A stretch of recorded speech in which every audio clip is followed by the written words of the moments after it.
conference. Our virtual delegates are just coming in through the virtual door, and we'll be starting the event very shortly.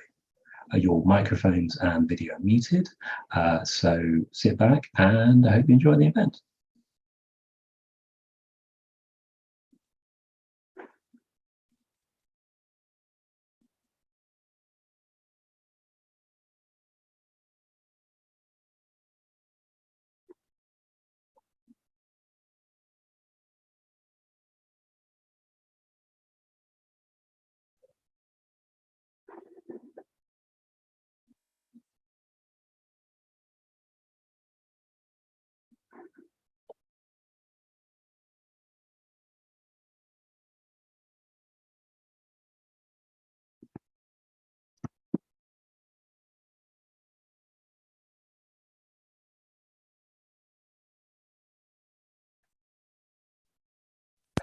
Good morning, everyone. My name is James Parry. I'm Chief Executive of the UK Research Integrity Office. I'd like to welcome you to today's event, day 2 of today's event, our annual conference. It's great to have you here.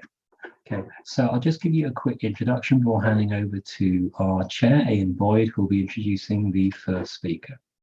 Okay, so it's great to see you here, and I hope you enjoy the event. Over the 2 days, our speakers are talking about good research practice on the theme of culture, environment and sustainability, discussing lessons learned and how we can safeguard and enhance practices and systems and quality and ethical standards.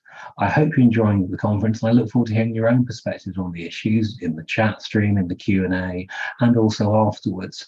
Yesterday we had a day of fascinating and informative discussions, and the high point for me was that the chat stream never got quiet. It was full of constant discussions, questions for speakers, people saying hello to people that they knew, people saying hello to people that they didn't, audience members sharing resources, passing on useful tricks and tips that they've learned. It was really great to see. So I hope we see more of that today. Let's have a quick look at the schedule for today. Okay, so very shortly, my colleague Ian Boyd, Chair of UK RIO, will introduce our first speaker, Sir Patrick Vallance, the Government Chief Scientific Advisor, giving his perspectives on research integrity. Then Dr. Elizabeth Bix, winner of this year's John Maddox Prize, will be talking about a particular problem in research that can occur, namely deliberate misconduct and fraud. Then we'll hear from speakers talking about open science in quality of research and sustainability in research and innovation before closing the main session of the conference. For those of you who are representatives of UK RIO subscriber institutions, we hope you'll see you this afternoon for the closed sessions. These will use a different booking link to the one that you've used to access yesterday and this morning's sessions. Okay, now just before I hand over to my colleague, a few housekeeping announcements. Firstly, as I said, we're using Zoom's webinar platforms, and so you can see and hear us, but we can't see and hear you. If you have any questions about running the conference, or want to talk to colleagues or fellow attendees, please use the chat stream. Any questions for speakers, please use the Q&A button, and note you can submit questions anonymously if you will. If you put questions in the chat stream, because the chat stream can get quite busy, we may well miss them. I should also note that this is a kind of public forum, and we can't necessarily give very in-depth answers to questions. So if you've got any questions or concerns about a particular research project, a particular initiative or publication or anything like that, then please go to our website, ukrio.org, and there's a dedicated contact form where you can contact us for advice and support. Now we're recording the session, and elements of those recordings and slide copies will be up on our website and on our YouTube channel at a later date. Also, you're here because you've got an interesting good research practice, and if you're feeling fired up about these issues, please do take a look on our website. It'll tell you more about our events program for the rest of the year, the other work that we do, our new 4-year strategy that we've just launched, and also opportunities to volunteer with UK RIO. UK RIO is a small charity, but I think we punch above our weight. And part of a key factor in the many successes we've had over the years since we founded in 2006 has been due to fantastic engagement with amazing volunteers who've really supported our charity. So it's something you might be interested in doing. Please do have a look at our website. And finally, the hashtag for any social media posts is there. It's UK Rio 2022. Do feel free to share the conference on Twitter, LinkedIn, or whatever your preferred platform is. Okay, I'll now hand over to the chair of UK Rio, Professor Sarin Boyd, who's going to introduce our first keynote speaker of the day. Good morning, and thank you, James. And actually, I want to start with a thank you to James and his team for the excellent organisation that they've put together of this conference that they've put together. Day one was a great success, and I hope that day two is going to similarly be a great success. And we have the pleasure of kicking it off with Sir Patrick Vallance. And as many of you will know, he's the Government Chief Scientific Advisor. He's also the head of the Office of Science and Technology Strategy. He was, of course, a very familiar figure during the pandemic, leading the efforts to investigate the virus and its epidemiology and to synthesize the emerging knowledge for the benefit of people working in the political and the policy domains and the public. I've worked closely with Patrick over many years, and I know how much he cares about quality in science. Arguably, it's at the heart of good government, to be quite frank. Patrick's head of the government science and engineering profession, and I know how much he values the great people who work in science in government. Against the background of universities, they often get slightly forgotten. They don't quite get into the pages of the press and journals and that sort of thing, but they play an extremely important part, and I know how much Patrick really supports them. With all that as background, it's my pleasure to welcome Sir Patrick to speak on his perspectives on research integrity. So over to you, Patrick. We're all ears. Thank you very much, Ian. Well, it's a great pleasure to be here and to get a chance to speak to this conference on what I believe is an incredibly important topic of research integrity. And I thought I'd just start by asking the question, what is research for? And it's to explore the unknown, to create knowledge and understanding, to challenge dogma through experimentation and observation, to formulate and test hypotheses, and of course, in some cases, also to end up with producing products and outputs that are of use. And one of the key features is that science cannot always be right. So there's a belief sometimes, and of course this was something that was exemplified during the pandemic, that science can give you definitive answers, but by definition, that's not the purpose of science. The purpose of science is to try to advance understanding and overturn what's gone before, or to build on it and correct it and refine it. Sometimes to go in a totally different direction because you open a new field. So science is self-correcting. It's a system that allows itself to be challenged and to be corrected to produce a new understanding and the uncertainties and confidence intervals around any new understanding. In order to believe, therefore, that what you have at any moment is a reasonable best picture of what you can understand given the current state of information, science must be first and foremost reliable. It must be reproducible and verifiable. It needs to be open, and it needs to be open because the procedure of challenge is so important as part of the scientific method. And it needs to be open because it needs to be complete. And it needs to be complete in terms of the ability to aggregate results from many different scientists, but it also needs to be complete in the sense that omission of data can lead to a distorting result. So reliable, open, and then of course it must be rigorous. It must be undertaken in a way that actually conforms to standards that allows you to know that what the data are telling you have come from a robust process. So if you take all of that, the reason for doing research, and then the notion of self-correcting science, challenging science, and reliable, open, and rigorous science, there's literally no point in doing it if you're going to end up with a falsehood. There is no point in even starting to do it if you intend to do something which is sloppy or deliberately misleading. And yet we know that that happens. So this question of research integrity is crucially important. And when we think about the uses and the need, culture and values must match that. And in those values, diversity is important. And I'm going to come back to that right at the end. Diversity is absolutely critical. Honesty is clearly crucial, and respect is important. So all of this is true for science generally, and it's particularly relevant and particularly immediately impactful when the science is affecting policy or outcomes that can affect the public. And so it's true right the way across the scientific endeavor, but it starts to become immediately important when it affects public health or well-being or societal well-being in terms of policy. And underpinning all of this, there needs to be trust.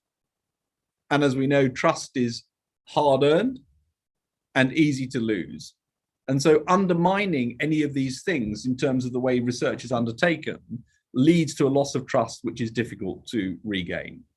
And I want to tackle this question of research integrity from three different angles, from three different parts of my own career, in academia, in industry, and in government, and just take a moment to reflect upon the state of play in each of those places in terms of science and research, and what lessons might be learned. So I'm going to start with academia, and I was an academic for many years. We know that there is a reproducibility crisis in some fields at least, but there is a general reproducibility issue across aspects of academic research. In 2019, the Nature survey suggested that only 43% said that their research group never or rarely condones research practices that cut corners. That's quite an extraordinary figure. So the researchers themselves are saying, we know that corners are cut. Nearly 4% of papers published between 1995 and 2014 contained what were described as problematic figures that either looked very similar to things that had gone before or had some problem that meant that they didn't look reliable. And in 2016, a survey suggested that 70% of researchers have tried and failed to reproduce another scientist's experiments. Now, there could be many reasons for that, and they're certainly not all because the initial results were fraudulent, but nonetheless, that's a problematic observation. And there may be, as I said, legitimate reasons why reproducibility has proved difficult, but it's something that we know is an issue. And this organization, UKRIO, looked at incentives on researcher behavior and found bullying and harassment as a top factor. So we know that across academia, there are issues which are now being spoken about, which people are concerned about, which people are trying to get right. And it's a crucial area. I want to pick on an international example, which I think illustrates the problem. In countries where there are authoritarian, very hierarchical systems, and that spills over into the science structure or the academic structure and the research structure generally, that hierarchy can cause problems in terms of the ability of scientists and researchers to speak their mind, to come up with a result which differs from the desired result of the leader.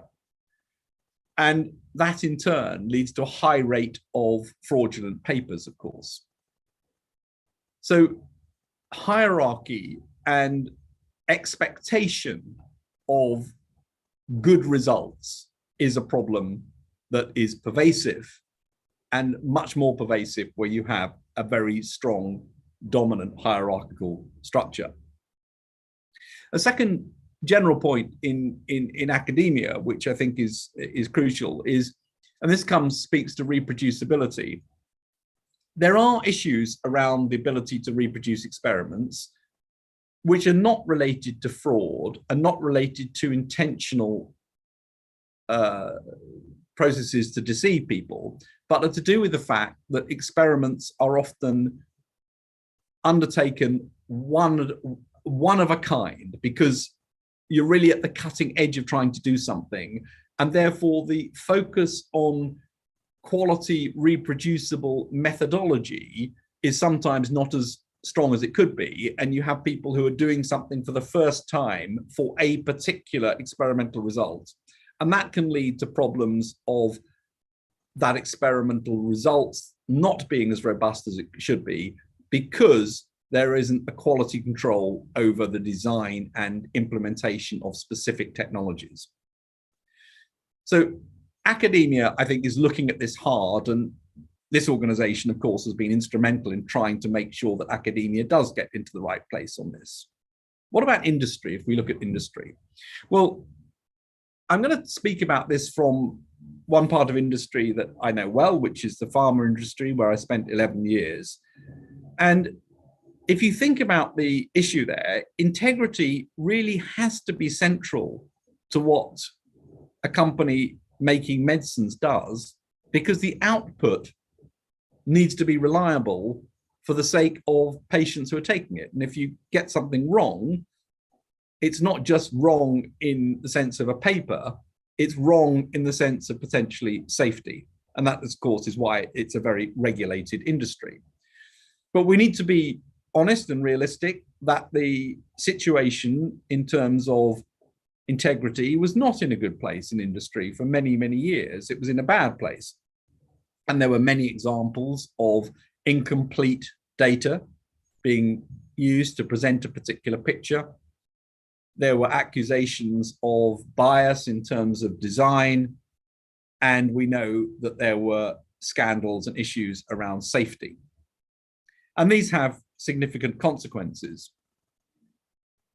But there was a massive change that took place in one part of the approach of the industry to integrity, and that was around clinical trials, where a number of issues had been brought up over years, and many individuals and groups wanted to change this, and open trials and the work of Ben Goldacre was certainly one of those, but there were others as well, people like Ian Chalmers and others.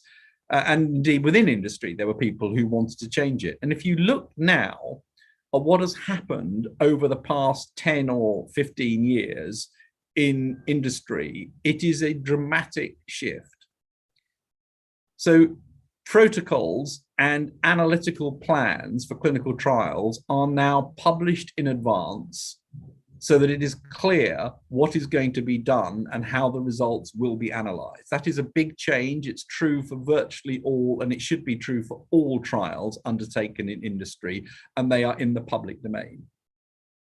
The data are made public. Many companies have committed to make all of the data public so that others can go in and look, reanalyze, scrutinize, look for errors, look for things like bias in certain numbers appearing more often they should have, differences in standard deviations which look odd in terms of the trial population.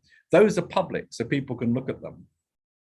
And there are rigorous mechanisms to inspect from the regulators, and indeed most companies have very rigorous methods to detect whether there are anomalies in clinical trials. So clinical trials from industry have become very, very open, in fact, in terms of what you can access and how you can check them. And of course, getting that wrong has huge consequences for the company, because the drug may not get approved as a result, or the company gets a fine or gets a reputational issue. So there are a number of mechanisms which make that an imperative for companies to try to get this right. And it was not an easy situation to move to a more open picture. And I'll give you a couple of examples as to where this has changed and what that has now meant. So individual patient level data is something that becomes important when checking clinical trial results. And a number of companies decided to make individual patient level data available, with a concern then as to how you protect privacy and protect patient de-identification so that people can't identify particular individuals. And that led to a clinical study data request system set up at the Wellcome Trust at the behest of industry for people to be able to ask to see individual patient level data. There was initially a lot of anxiety within industry about this, that this was going to cause a problem. It would allow competitors to look at their data. It would create a distorted position where they couldn't have an advantage. Interestingly, within probably 2 years of many companies deciding they would make this available, I was in a meeting where major companies said how useful it was to be able to use the placebo data from other companies to understand how to design a trial. So there'd been a switch from, we can't possibly do this, it's going to be very damaging, to this is incredibly beneficial for us as well. So openness, integrity, and ability to get things into the public domain turn out, surprise, surprise, to be useful for everybody, including those who might have wanted to resist this happening in the first place. And one of the paradoxes now is that industry, in this respect, and I'll say about other respects, but in this respect of clinical trials, is actually ahead of academia. And again, individuals like Ian Chalmers will speak about this, about how there's been this sort of paradoxical shift. And I'll give you 2 examples from my own experience. One was a very large clinical trial which had got a negative result after 5 years, with 30,000 people in the trial who participated, given up their time, taken the risks that inevitably occur when you're part of a trial with a new medicine. And those data, I thought, would be valuable for everybody just to see the whole thing. Anybody could look at it, do what they like, look at the data, reanalyze. The block to doing that, and this is a few years ago, it would not happen now, the block to doing that was the academic investigators who said, no, these are our data. These are our data that we're going to mine for the next 10 years and publish on. That can't be right. So openness and getting data out there is an imperative, and it needs to be one that everyone adheres to. The second example, where I think, again, it just illustrates where in some places industry has gone ahead of academia, but I'm going to come back to where that's not true overall. An example of fraud, and it was a case that we had detected of fraud in the company where results were being manipulated. And when we discovered it, I phoned up the editor of Nature Medicine, where the paper had appeared, and said, we've discovered the fraud, we're going to expose it, we'd like you to issue a statement that the paper is fraudulent, and we will be making the whole thing public and dealing with the individuals concerned very clearly. The response I got from the editor of Nature Medicine was, this is a very unusual phone call, because most of the calls I get are about people saying, we found a problem, please don't make it too public. Please brush it under the carpet a bit. Please help us not make too big a thing about this. We'll deal with it, don't worry about it. So I think there is a cultural issue about being prepared to deal with these things absolutely head on and making it public as to what is going on, which is slightly missing. Now, I've said those are some examples from industry, but there are many others where industry hasn't caught up, and it's caught up in a clinical trial space. It hasn't caught up in many other spaces where things are often perceived to be of commercial sensitivity, where frankly, I don't think they are very often, and where there could be a much more open approach. And you can, again, in the pharmaceutical industry, think about things like safety results and testing in animals and other systems. You could think about things in other industries as well, where making the data open would actually be beneficial. So I don't think industry has got this cracked across the board. It's got it much better in some places. And then my third area I want to touch on is government. And I'm not going to touch on government as a funder of research, because I think that's sort of been dealt with elsewhere in the conference, and also has been dealt with in terms of some of the comments I've made about academia. But government needs research and it needs evidence. It uses commissioned research for certain areas. That might be a department, or it might be work undertaken in a public sector research establishment.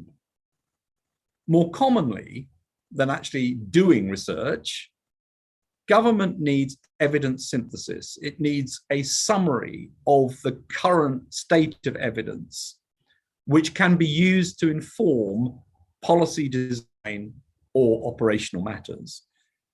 And a number of us wrote a paper on this about 4 years ago, and define some of the criteria that should be followed, which are: the research should be transparent, it should be accessible, or the process rather to get to the evidence synthesis should be transparent, it should be accessible, in other words, it shouldn't use lots of things that people can't themselves look at, it should be inclusive and involve different disciplines in order to make sure the totality is looked at, and of course it should be rigorous.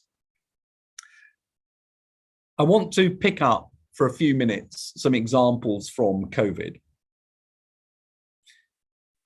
Very early on, during the COVID pandemic, a group of chief scientific advisors from across the world wrote a letter saying that all publications relating to scientific publications relating to COVID should be open access by default. I think that was an important statement that meant, and the journals picked up on it immediately and made that true. It meant that people everywhere could see what was being published. It wasn't behind a paywall.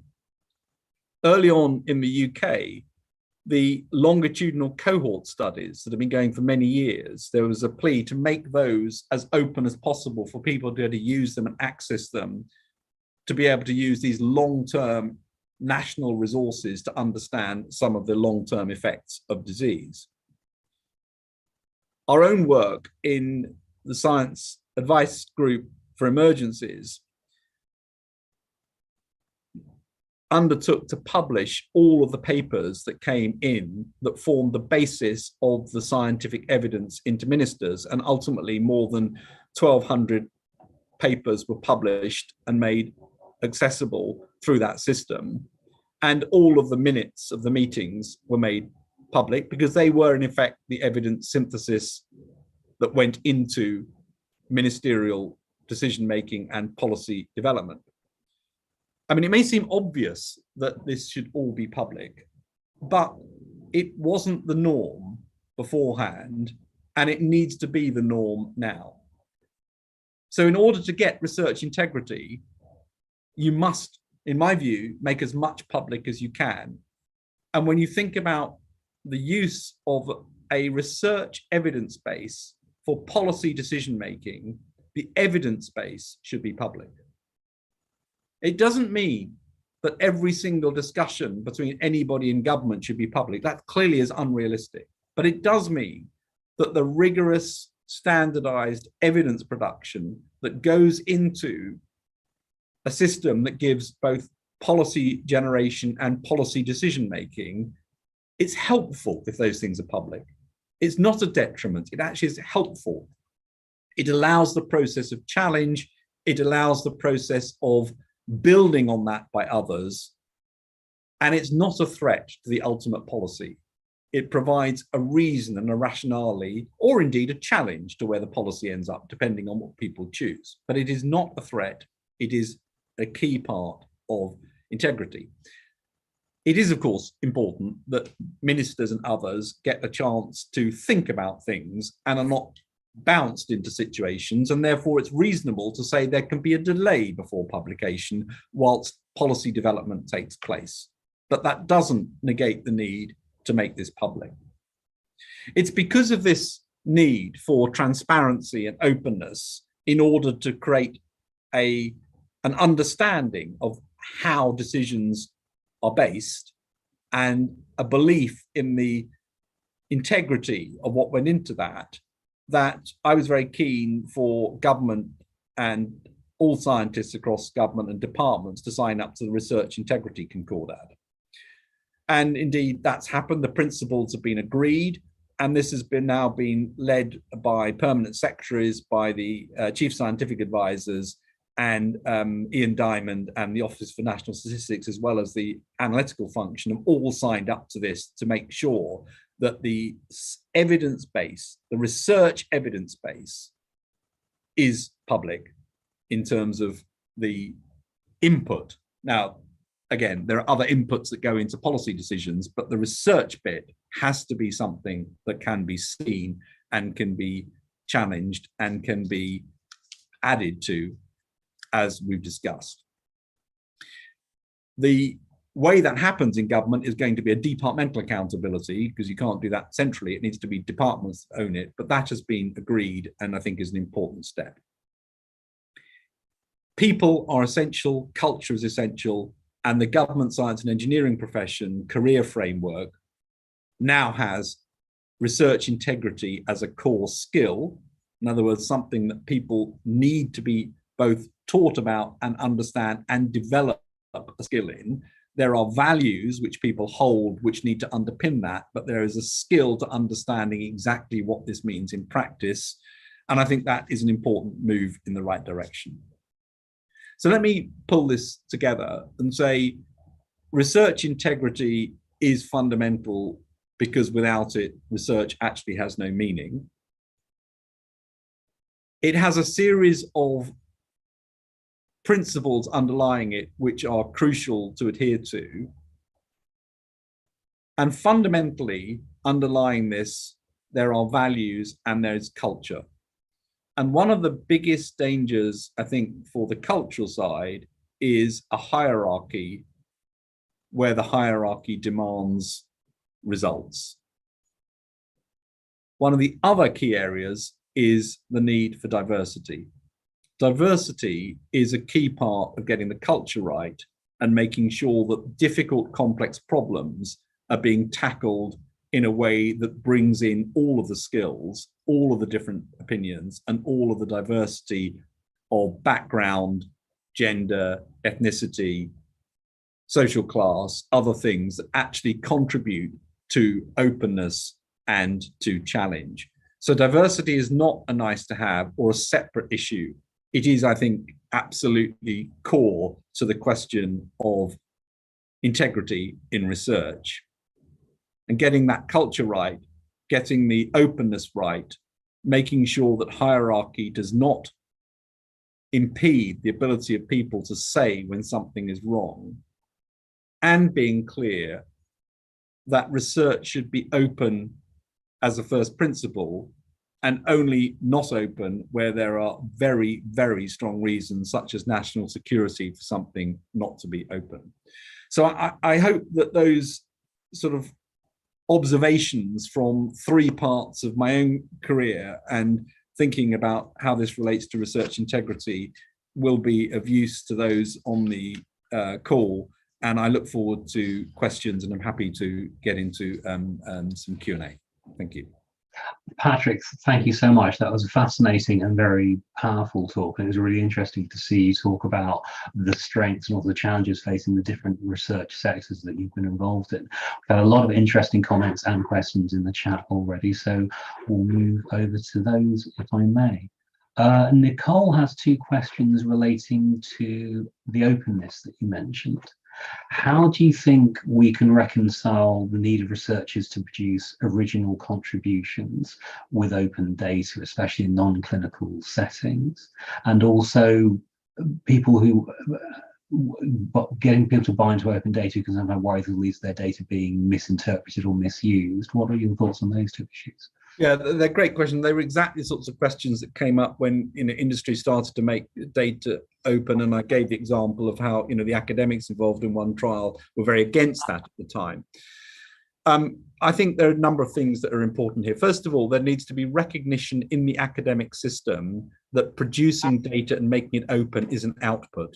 In other words, that itself needs recognition. And the example which I think everyone can look at now is UK Biobank is essentially a massive data resource, which is of importance globally. That needs to be recognized and rewarded. That is a research output.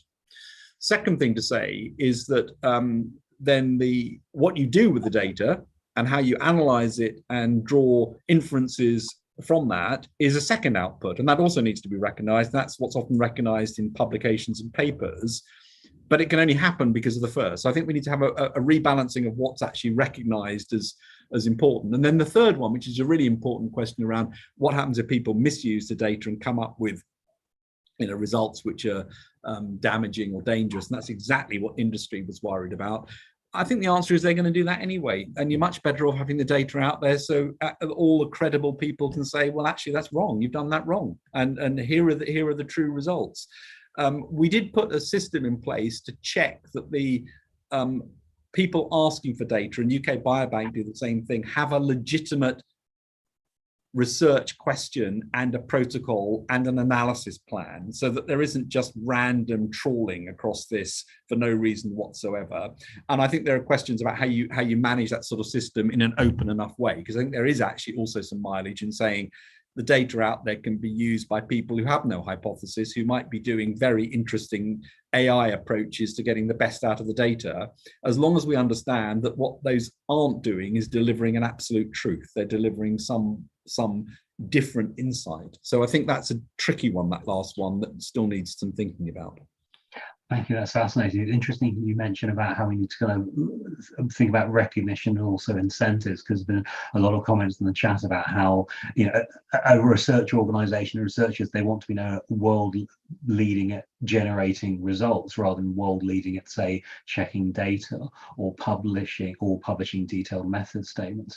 Can you think of some ways in which we might rebalance those incentives so that the production of clear methods and of making sure that we're asking rigorous questions are as important, and supporting the culture to enable those things are viewed as important as coming up with the flagship paper in Nature or wherever?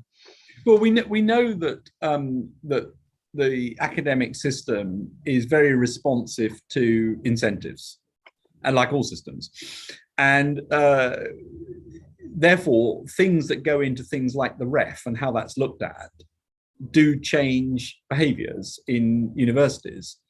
And so there are ways in which incentives from grant organisations, from promotion, from ref, from reward financially, could actually choose to give a greater weighting to the generation of data sets that are widely used by people versus simply the individual publications that come out of that. And everything that you see says that those sorts of levers, when you pull them, have quite a significant change. Thank you very much. Amanda asks if you have any view on kind of open access issues within the non-STEM disciplines, such as social sciences, where there's a perception that perhaps lagging behind. So we wondered if you had any thoughts on that. Well, as you can tell, I'm a great advocate for open access. I think it is really, really important. I'm pleased to say all journals did it during COVID, which was important. And I recognise there are really big challenges for business models for certain journals, and I recognise there are issues for business models for certain societies as well that publish journals. So I don't trivialise the challenge there, but I think it's very difficult to argue against it. So there are ways through it, and people have managed to do it, and there are ways to do it without putting an onerous cost on the researcher themselves for the publication. And I don't think we should use the business model as an excuse not to pursue this. I think it's crucially important. And there are so many examples now where people have managed to do it that it tells you it is possible, and it's a matter of will and desire, accepting that it's probably not possible instantly in many areas because of the need to transition the business model from one type to another. So I think it would be wrong to sort of say you've got to all do it by next Tuesday, because that would lead to a collapse, I think, of all sorts of institutions and publishing processes which wouldn't be productive. Thank you very much. And you've also managed to answer another question that I'm going to put to you, so thank you for that as well. Cheryl asks, can you say something about research integrity approaches within industry at the level of preclinical research that address, because there may be some lessons that academia could learn from there?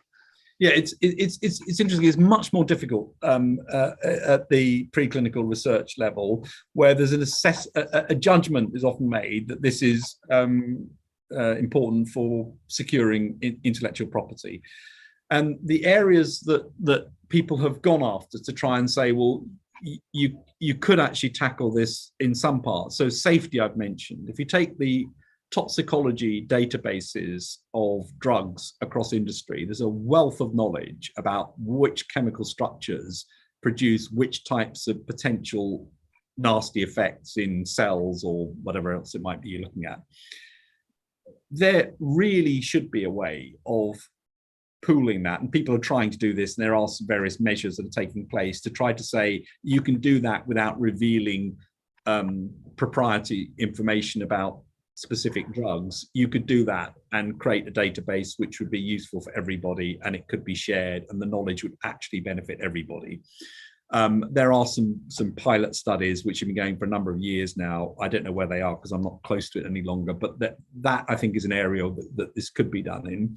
Much more difficult when you're talking about original observations where you are going to lay down intellectual property. On the other hand, the moment you've laid down the intellectual property, it should be possible to release a lot of the data. And after all, that was the initial point of the patent, was to say you are now protected, therefore you can release the information for others to see. And by the way, the point of patents was to allow other people to be able to sort of benefit from it, not just to whilst you actually made sure that you got your just return from it. So I think there are ways to do this, but the preclinical space is definitely a tougher nut to crack than the clinical space.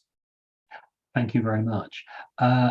Emily asked, do you think, you mentioned research integrity being a core skill in the progression framework for government scientists, and Emily asked, do you feel that should be a core skill that any researcher should be able to demonstrate for a progression, which obviously then leads into questions of if it's a mandatory thing, and there's a need perhaps a quantification of the topic and measurement and certification. But do you think it's something that we should all researchers should be looking at and throughout the life cycle of their research career? I really do think it's something that all researchers need to we need to speak about it. So as a new researcher, I think it is incumbent upon a supervisor, principal investigator, whoever it might be, to sit down and talk to people about this. Because although at one level it's intuitive and you hope people come in with the right values, the details of it are actually quite interesting, and they're not things that people have always thought about. You know, why is it done this way? Why does that matter? And so I think there is a sort of almost a taught component to this, which is important. I think it's very difficult when you strain to it. You know, is that mandatory? Is there certification? What does that look like? I think that's a whole different area that brings its own complexities and may end up, you know, not doing what you expect it to do, because it becomes a sort of rather difficult rote learning mandatory thing that people aren't taking seriously. This, I think, is about the responsibility of senior investigators to impart that to their teams and the new people, and for universities and others to teach this as a thing that is a teachable skill. You know, I think others need to think about what you do about making that some sort of compulsory thing or not. Thank you very much. Mandy notes your discussions about improvements in practices in industry perhaps isn't the public perception, which is still suspicious of big pharma. What do you feel needs to happen so that good practices in research integrity actually get through to the, regardless of the sector, get through to the general public perception and help therefore improve trust in research? Well, this touches on a really, really critical area, which is, how much do the public know or care about these things? And they should do, because it's absolutely relevant to, and I've given examples from government where these research evidence that goes into policy is really important in terms of deciding what policies there are that might affect people right the way across the country and wider than that. And the same is true for the things that go into making a drug. If it's not right, then you end up with a problem. So these are things that people should care about, and I think the last 2 years of the pandemic have made people much more aware of these things. So there's an interesting opportunity to make this a public debate and to make this something that the public should have a view on, because it affects them and it's part of how their problems could be solved or their issues addressed.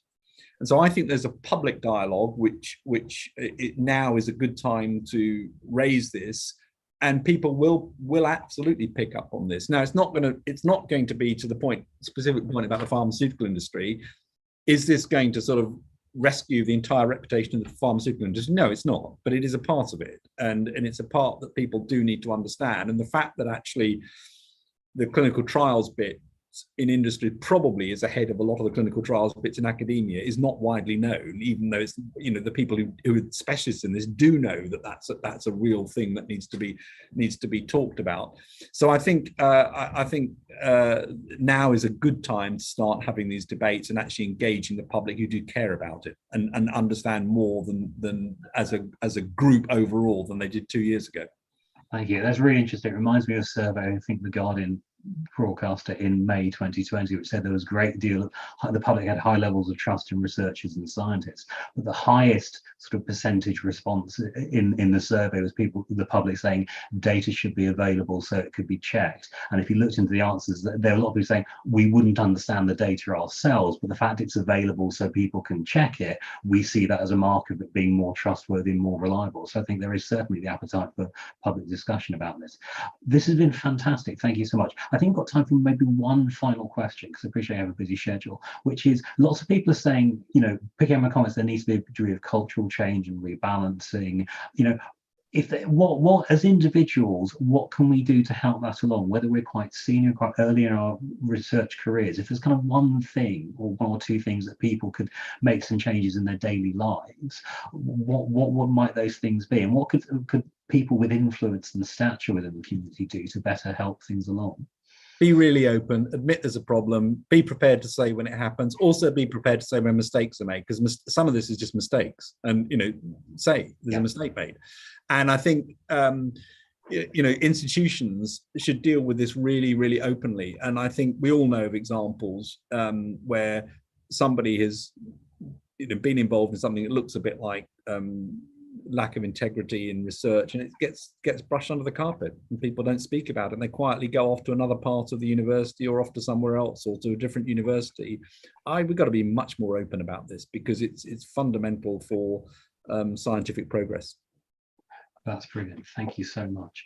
Patrick, that was a fascinating session with lots of interesting comments in the chat, lots of questions. I'm afraid, my apologies to the many people in questions I haven't had time to deal with, but thank you so much. And as a charity, certainly want to be revisiting a lot of these issues that you raised today.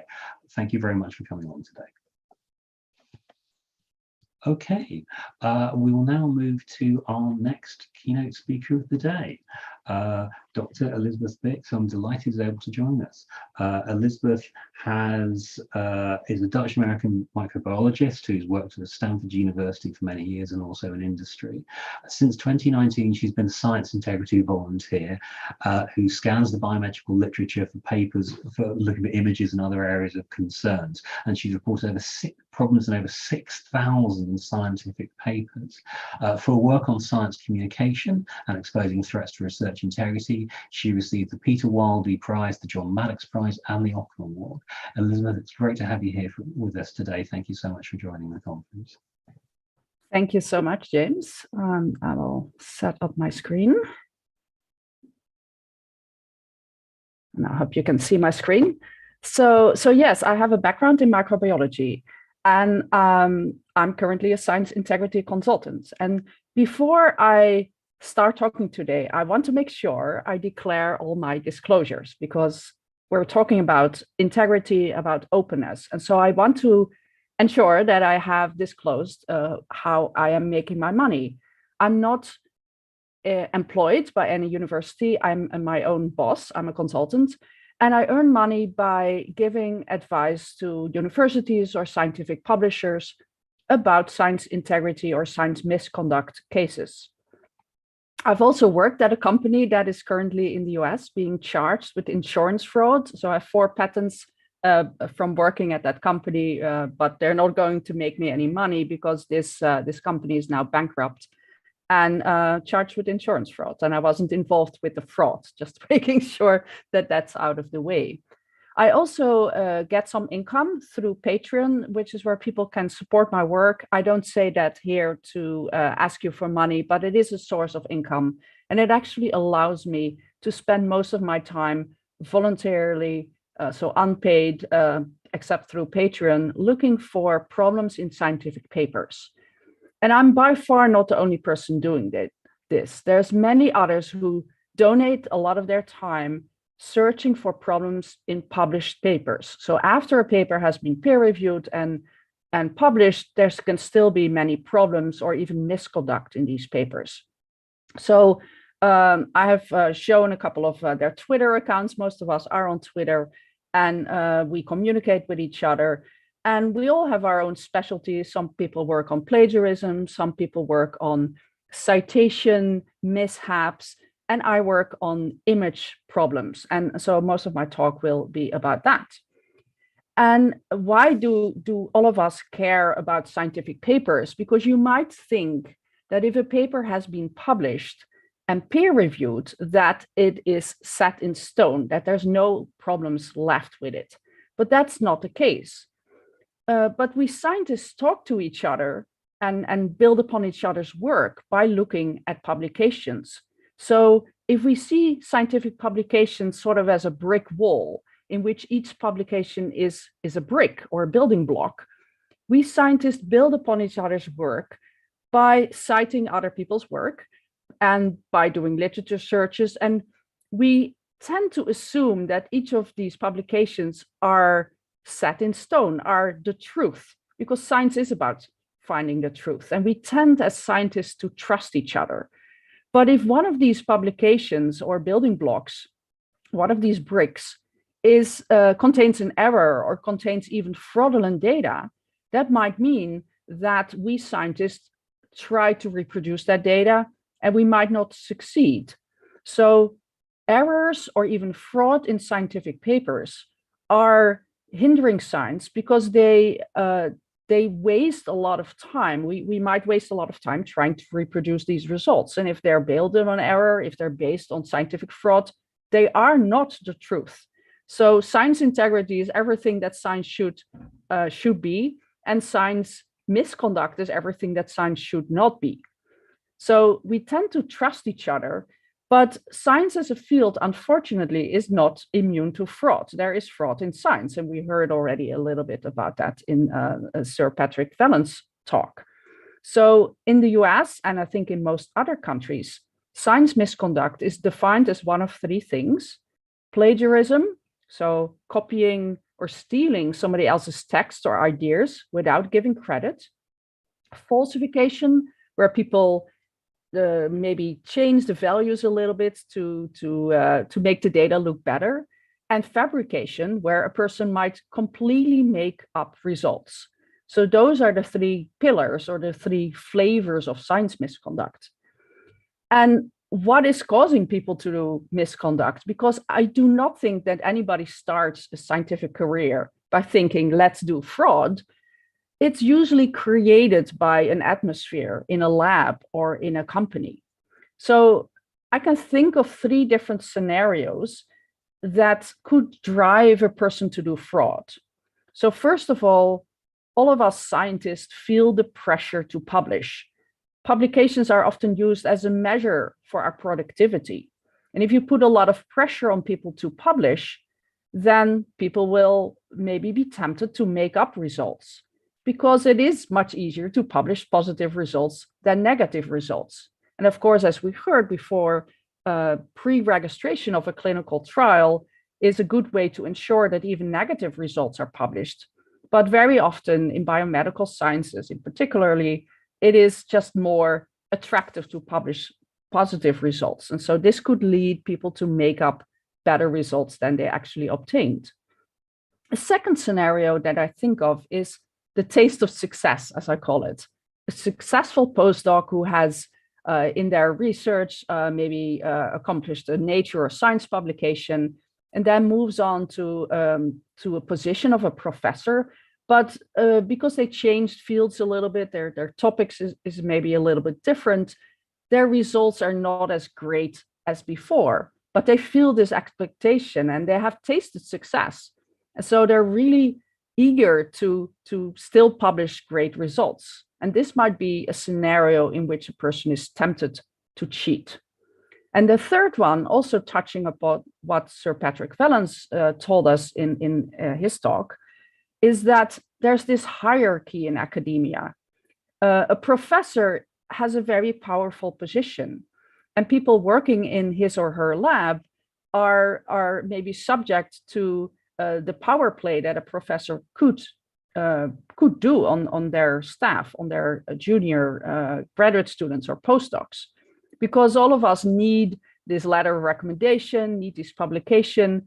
And if you are a junior person and your professor is really demanding of certain results and maybe even threatens to fire you, you might be in a situation where you're tempted to do misconduct, again, to produce results that are better than you actually obtained.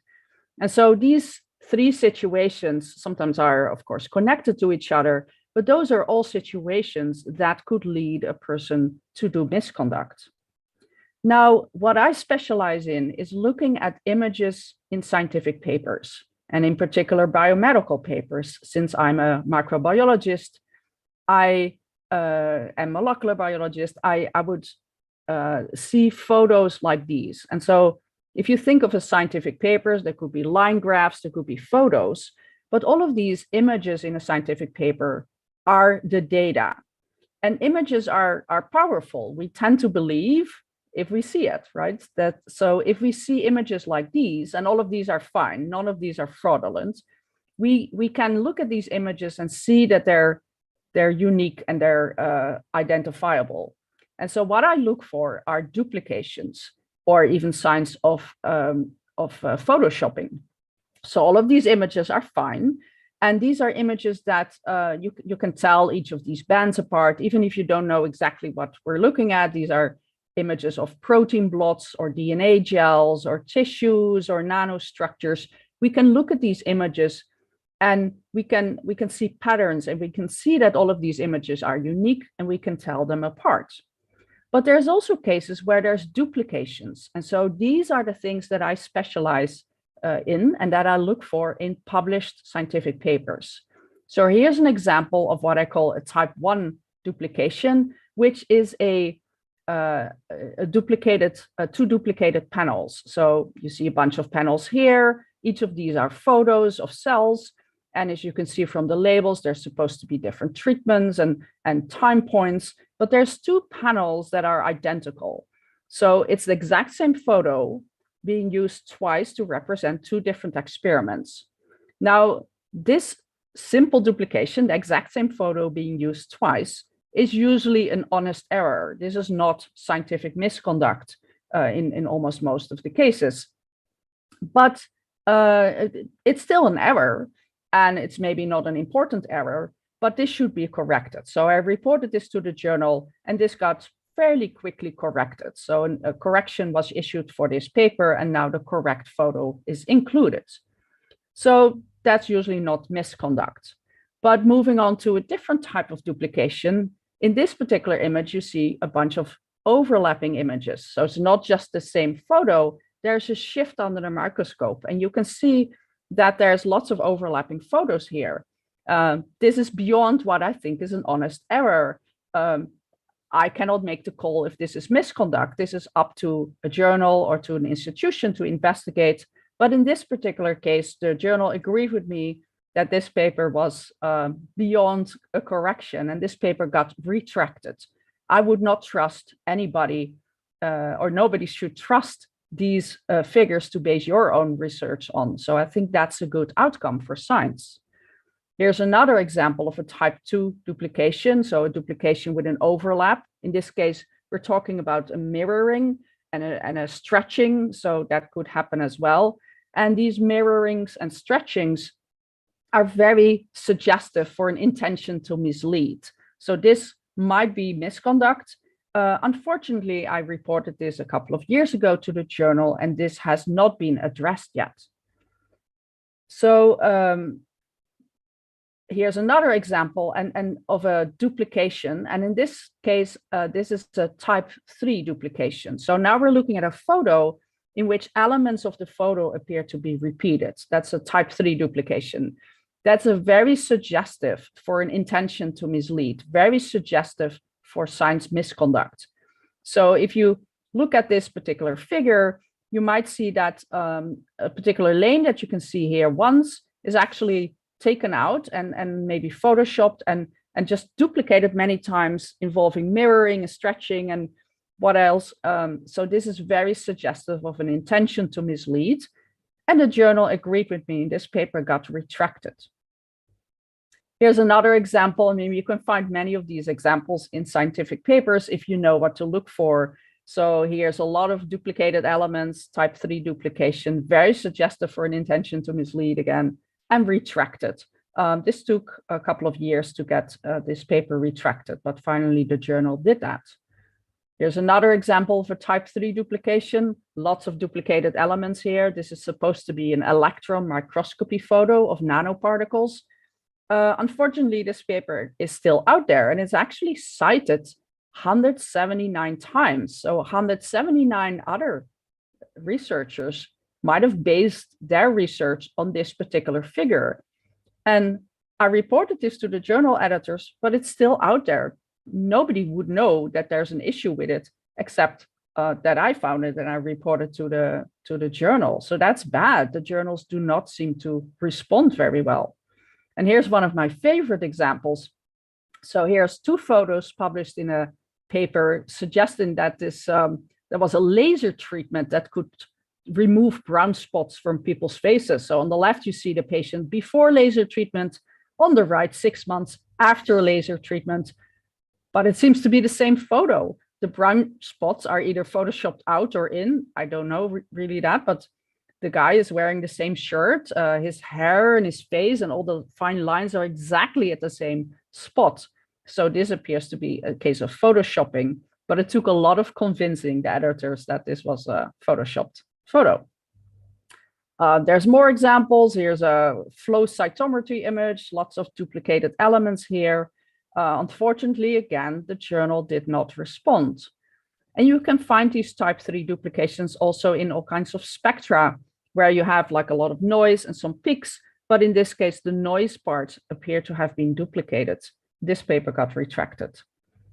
And so I have done lots of looking at images in scientific papers, and I found that when I did a scan of 20,000 papers spanning 20 years, spanning 40 different journals and 14 different publishers, that I found 4% of these papers to contain a duplication like these. And we estimated that about half of these, so 2%, contained a duplication that was suggestive for an intention to mislead.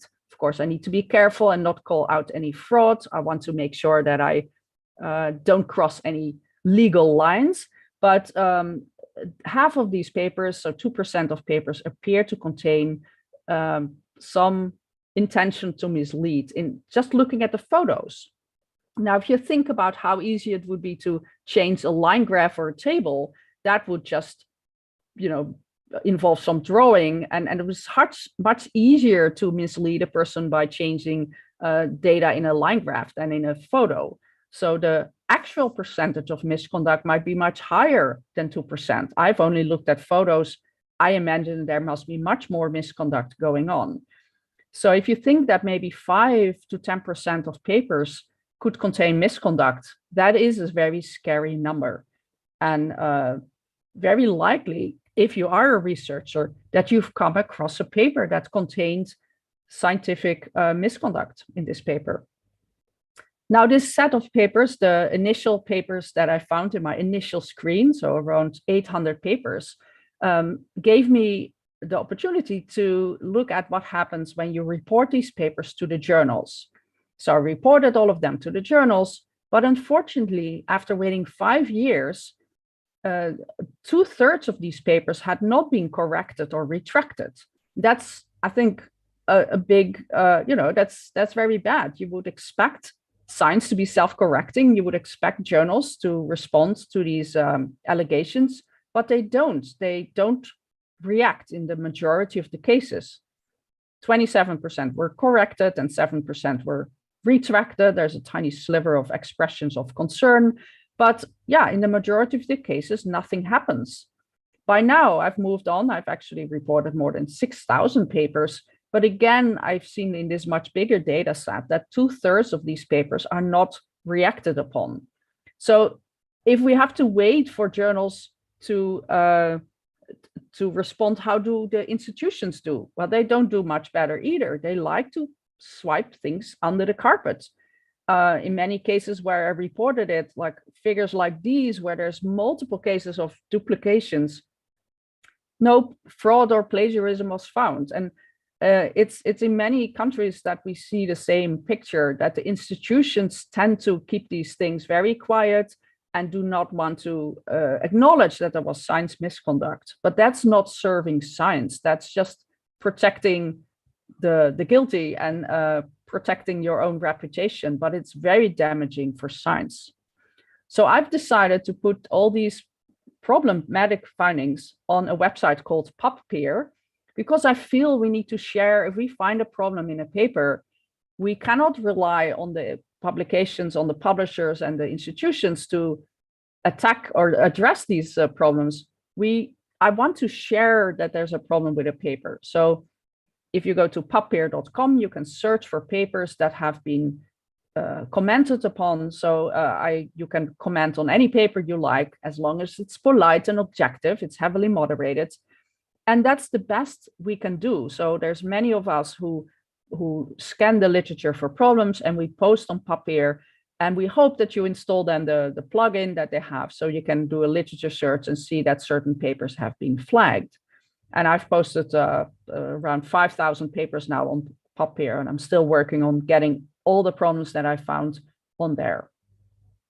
So can we use artificial intelligence maybe to solve this problem? Yes, I'm spotting most of these duplication by eye, and of course software can do a much better job, but it's a much harder problem than you might think. But many people are working on using some type of software, some type of artificial intelligence to find these duplications in figures, and not just within a paper, but across all papers, sort of like plagiarism of images. So I'm starting to use some of these software.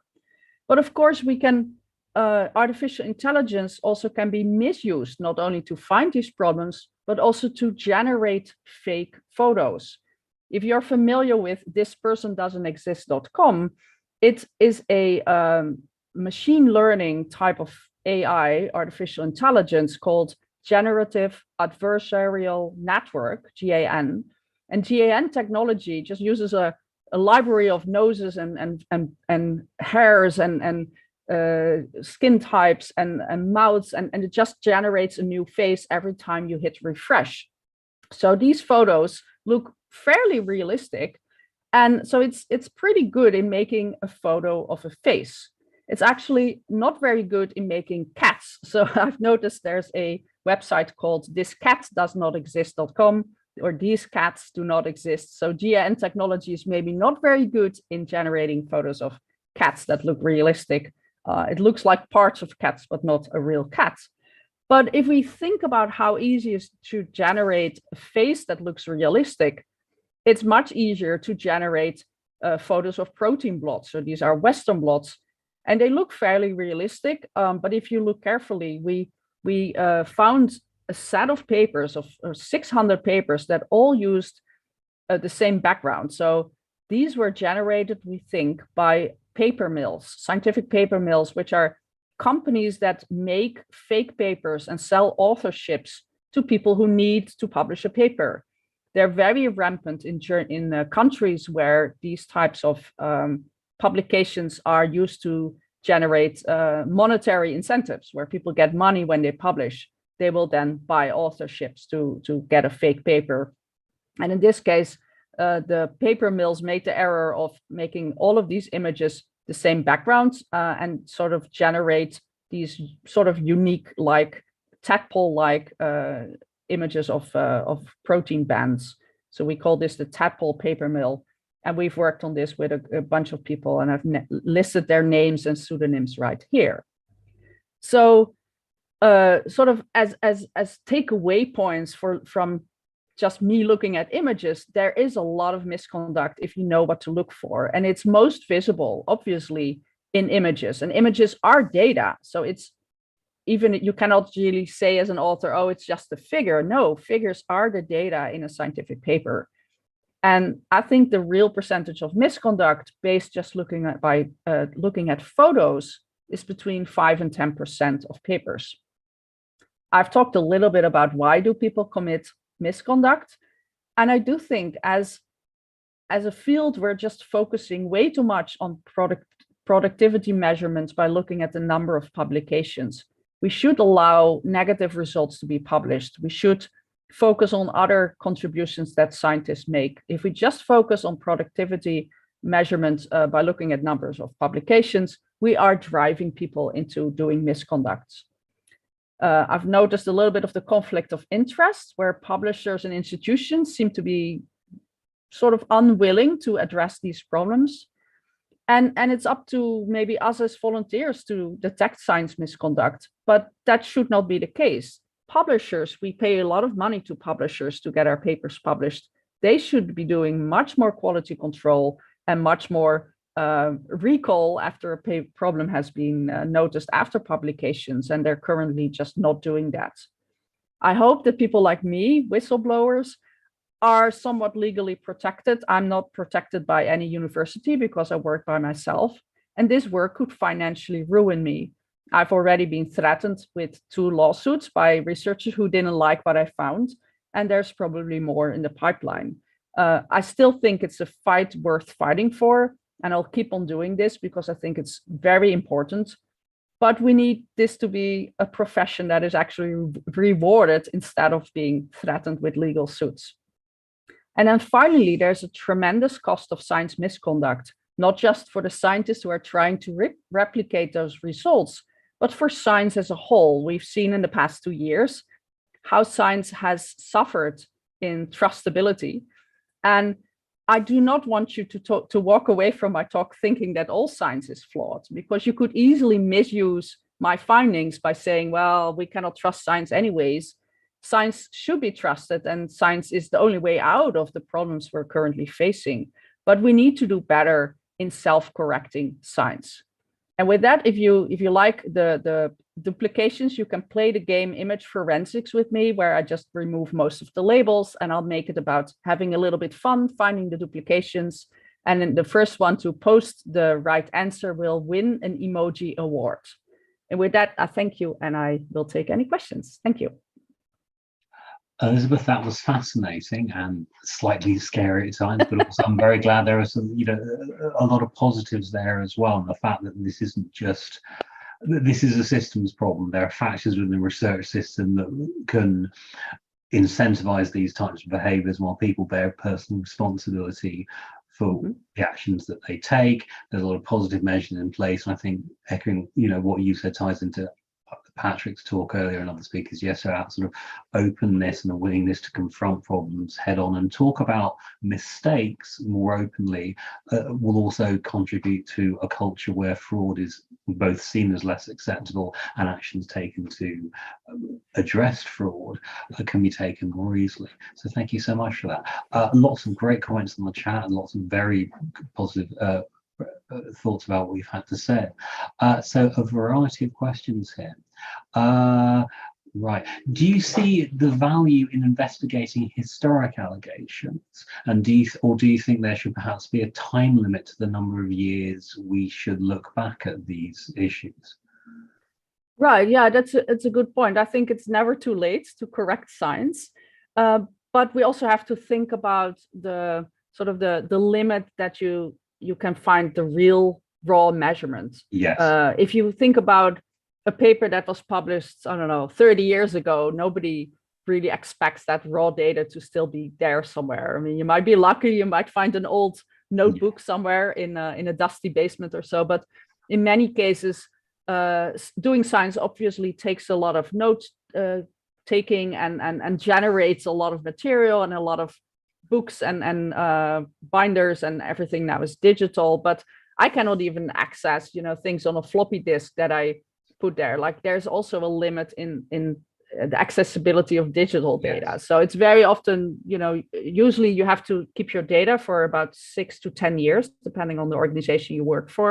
But after that, it becomes very hard. But having said that, I do feel there should be a limit on the time that a journal or an institution should take to investigate these cases. We've seen with many cases and important retractions that there's 12 years, for example, with the Wakefield paper, there's 12 years between the paper being published and the paper being retracted.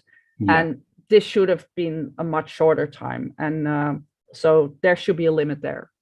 Thank you. I think you've also just answered, well, partially answered another question who was asked, can you ever fully investigate image manipulation if you've no access to the original? So if you didn't have access to the originals, or, if it's electronic and, the floppy disk, the zip disk, whatever, can't be read anymore, we've all had that problem. What standards would you look for in order to reach some sort of conclusion if you can't access the originals at all? Well, when there's cases that have severe image manipulation, it's important to know that there were no originals, right? There were some originals, but the originals are not going to look like what was published, because what was published was photoshopped. So usually the author will claim we lost the original in some catastrophic event. So they will always say, oh, there was a tsunami, or there was a fire, or there was something destroyed my data, because they know that original data is going to show that they photoshopped. So the authors very often will use some excuse to not have to produce that. But you can require that original data need to be sent along with papers. So this gets a little bit technical, but you can think of raw data, or like files where you can see what the microscope took, the photo of the camera of the microscope has some format, and you can see if there was tampered with, or what were the processing steps done on that image. You can think of all kinds of things, but people who want to do fraud are going to do fraud on those raw data as well. So it's very hard to look at these images and find the originals. But in some cases, it's so obvious that it's photoshopped. If you see copied elements within a photo, you should, as a journal, already be retracting those papers, even if there are no originals. Thank you. Okay, Gavin mentions an example when early in his career he came across a paper that claimed they derived a sample size calculation from the previous paper, and he happened to have that previous paper to hand and could see that they'd, in his view, deliberately misreported what was in the previous paper to make something that was illegitimate look legitimate. He always regretted not doing something about it. If individuals encounter the situations you described, or have suspicions that something may be, what would you recommend individuals do? I would currently recommend to do two things. So post on Papier, you can create an anonymous account, and it's very anonymous, doesn't log your IP address or anything. You will be assigned the name of an organism from the tree of life. I say it's usually a fungus, but some microscopy image, some microbe.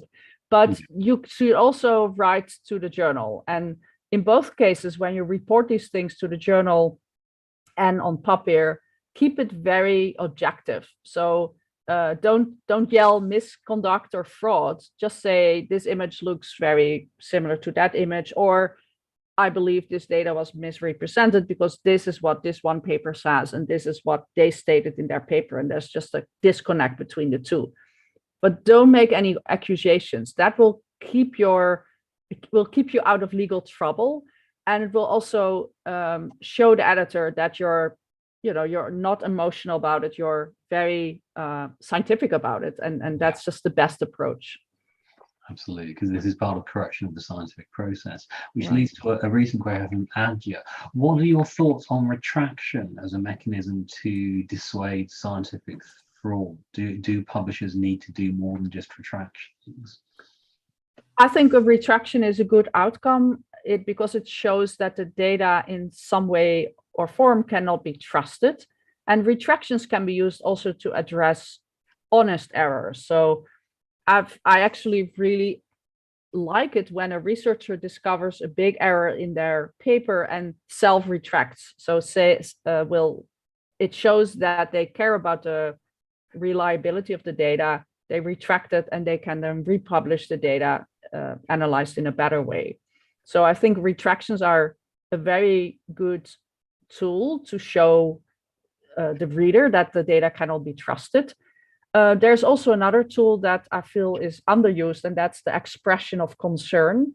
That is a tool that or sort of an action that a journal can take on a paper pending an investigation. So it shows that there's a big concern about a paper.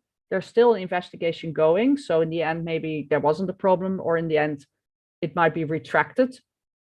But it's a very quick thing that a journal should and can do, but it's not used very often. I wish it was used more. Thank you. I think sometimes you mentioned legal action. I think sometimes journals and publishers are aware of legal action themselves from those, and as are institutions aware of legal action from those who are accused of misconduct, especially those who have access to private funds. Thank you. Right. Natasha had some question about PubPeer.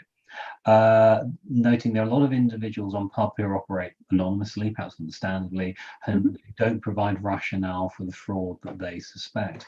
How do we know that these concerns are valid and that they have potential elements of malice there? And also, how do you know that people making the comments have the expertise to make those judgments? How credible is the expertise, perhaps, of those making allegations of fraud on PubPeer, or indeed any other forum?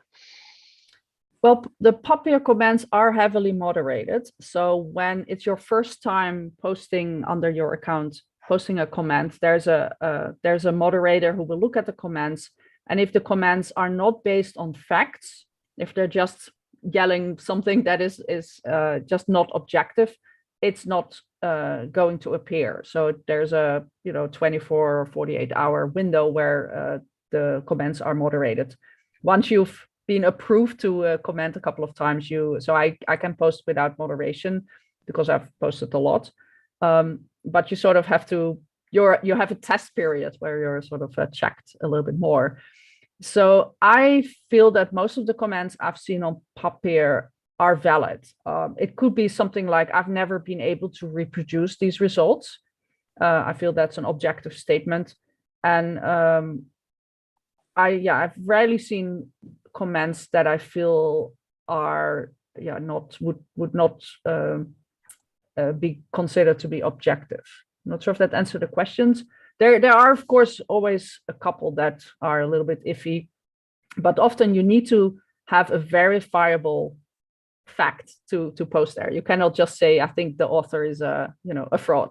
That would not fly. Thank you, that's really helpful. A question from an anonymous attendee. Do you have any information on the false positive error rate in detected image duplication? For example, how credible is the argument that these blots look similar because they're, say, a loading control, and therefore you might expect things to look similar? Yeah, I mean, it's hard to really know because I find these things by eye. And so you could always argue, like, I don't agree with it. So usually I will state things like, I feel these two bands look more similar than I would have expected. I would not say these things are identical because I'm never sure. So I always build in some error rate there. But I've been told that my judgments are pretty good, that I have made a couple of mistakes in the past, but it's probably in the 1% to 2% range. So I have a good a low false positive rate. But yeah, again, I try to word it as these things are more similar than expected. And of course, I have seen a lot of these blots, and so I know what the range is of.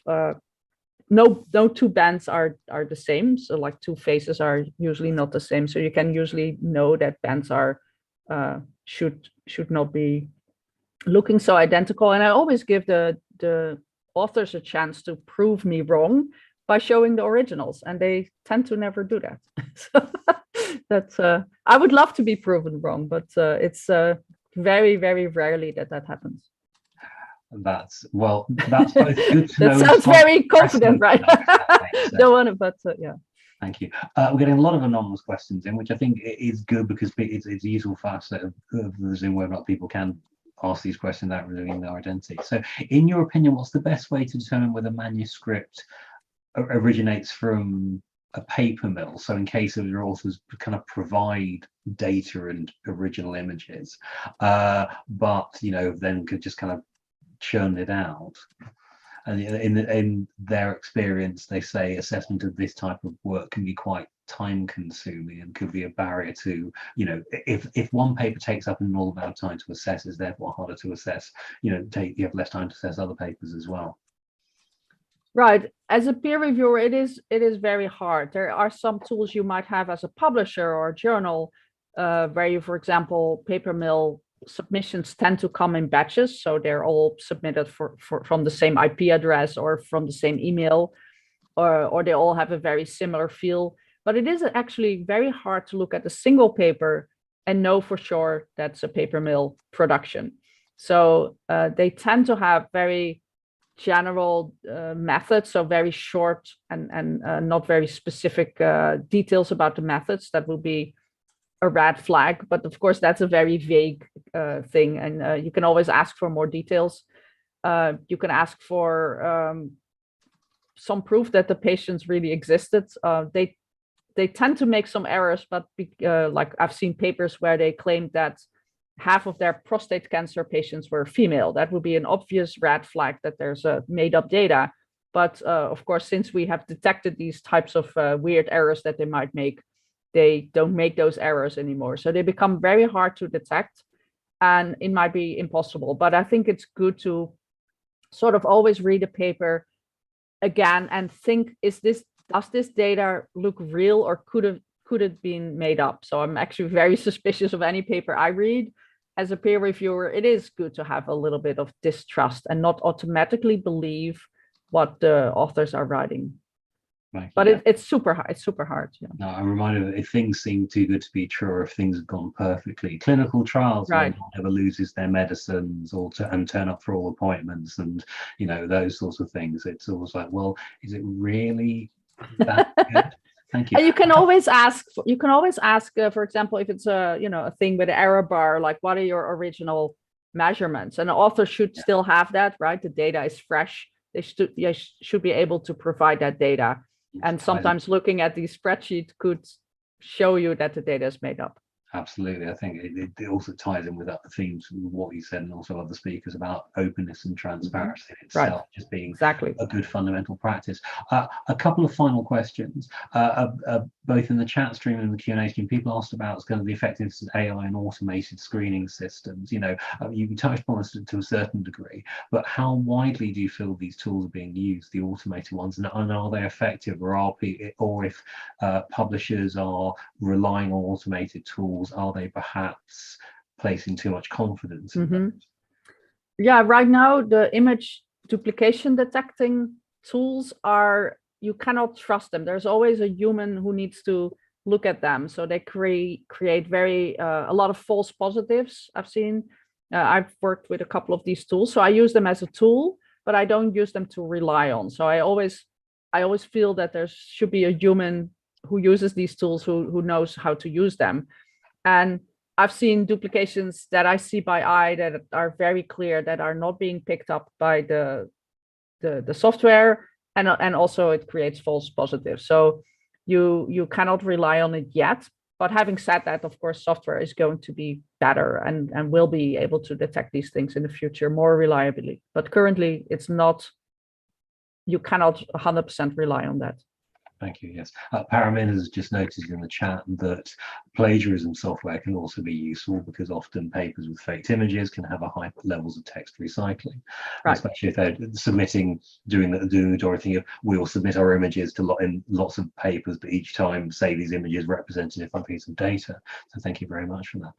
Elizabeth, this has been fascinating. I've heard you talk before, and I'm so glad we got you to come along today because it's really interesting hearing your views on the problems and the fact that they're bad, they're pervasive, they're more common than many people like to think, but there is hope in how we can deal with them, both on the level of individual problematic papers, but also the systems and incentives and cultures that make these things more likely to happen. So thank you so much for joining us today. Thank you also to post questions in the chat. Just to clarify, I have a few questions, people asking how the questions work. I, as host, see everything submitted by the Q&A button. That includes questions where the questioners have chose to ask their questions privately or anonymously, so I can't see who's asking them. Zoom occasionally reorders them, but I try and go through them in order as much as possible. So I'm sorry if your questions haven't been addressed today, and we will try and liaise with speakers to see if we can get you answers to burning questions through other means. Okay, having spoken with first Patrick and now Elizabeth, we'll now hand over to our fourth speaker of the day, who is Peter Brunny, who's going to be talking about open science in qualitative research, which I'm very interested to hear because a lot of discussions about open science tend to focus on the more quantitative types of research projects, and this is, I think, a very interesting issue to discuss. So Peter is a fellow of the British Psychological Society, the Higher Education Academy and the Royal Society of Arts, and has undertaken an awful lot of projects to improve experiences of healthcare through interventions. I can't do justice to biography, but basically, I've heard him speak before on open science at various events, such as the Riots Club, which Sam Westwood, who spoke yesterday, runs, and I know he'll give us a very interesting session today. So, Peter, thank you very much for joining us today. The floor is yours. Brilliant. Thank you very much, James. I just want to say thanks for inviting me. Thanks for your work and the work of your organisation. It is a privilege to be here. It's a shame it's not in person. It's also a privilege, I think, to come after Elizabeth Bick. I've followed your work with fascination on Twitter for a while, and I think I suppose my first thing is, why should the audience be interested in this talk? And I imagine some of you may be qualitative researchers, so there's an obvious connection there. I imagine quite a few of you might be supporting researchers, research students, undergraduate students, postgraduate students, might be supporting them to engage in research. And some of you might just be generally interested. So hopefully I've got something here for you. I want to pick up on a point, the interesting point that Patrick made was about data should be valuable in its own right. And another thing that Elizabeth Bick pointed out, that there should be less focus on productivity. And I suppose what me and my colleagues are trying to do with this work here is we're trying to slow things down. We're trying to engage with individual researchers, but give them steps that they can take individually. And each of these steps will orientate them towards a wider kind of framework or set of resources that can help them do that. So I suppose particularly for those of you supporting researchers, this will hopefully give you things that you can help direct them to. I should highlight that what I'm presenting here is based on a paper that me and colleagues are writing. So here's just a bit of an outline of our various roles in this project, and two of them are meeting today for the final editing of this paper and the writing of the conclusion. And quite often when I'm asked about qualitative methods, is people say, oh, what are the bad examples? This is the only one I know of. And you can see here, I've done a screenshot just to show how it looks in my reference manager. It came up that this was a publication that had been retracted. And you can see here a couple of bullet points about this work. And I suppose what the bullet point shows, there's a wider context of malpractice or poor practice, if you want to be generous with this research. And this was qualitative research where the research tells a story about a community, and I suppose what the research has done is used a range of features to de-anonymize that community so that they're anonymized. And obviously, because it's a community, there's geographic features, there's a number of different aspects that you might think could help you identify them, so that that person's done that. And it appears that really that person has not just tried to anonymize this community, but fabricated it and made it up. I would say though that my work's not really with bad apples, that I'm kind of thinking more about individual researchers and how they relate to the wider system and their frustrations with engaging with that system. So if you're looking at some of these steps, some of these frustrations may be to the hierarchy with the people in which they work with, and the kind of the way in which they use power to take power away, take away potential rewards from people. And I think some of it is also about the publication model and the kind of process where we conduct very kind of comprehensive, methodical, timely work, and we don't publish it until the end. And it's at the end that we get the peer review. And the frustration with that, the frustration on the word limit, and our inability to share the details of the methodology, the things we've done, for example, to de-identify or anonymize our work and protect privacy. Yeah, so I suppose you could think of it in terms of, this is about capability building, a little bit about motivation, and I suppose by making things seem easy to some people, giving them easy steps, we're hopefully building their motivation. That I'm using the term steps because it's something Emma Norris has talked about in relation to open science, and thinking about it being one step at a time, or engaging with it one step at a time. Because I think when you do start engaging with this, it can be a bit overwhelming, you know, seeing the amount of things going on. And for an individual researcher, it's kind of, where do I start? And it's almost like start anywhere, just do one thing at a time. Also, I think the notion of step gives an idea of progressing through a study, and these steps hopefully kind of give you a sense of thinking of authorship at the beginning of a project, sharing your data before you collect data, and then sharing your data after you've collected it, for example. So the first step then is to think about using, maybe not applied, using the notion of contributorship, so authorship. So authorship is a kind of a standard through which we identify the people involved in a piece of work. There is the Vancouver criteria, which is commonly used, commonly referred to. So you can see here it's got 4 criteria. I suppose it's point of all of them, they end with and.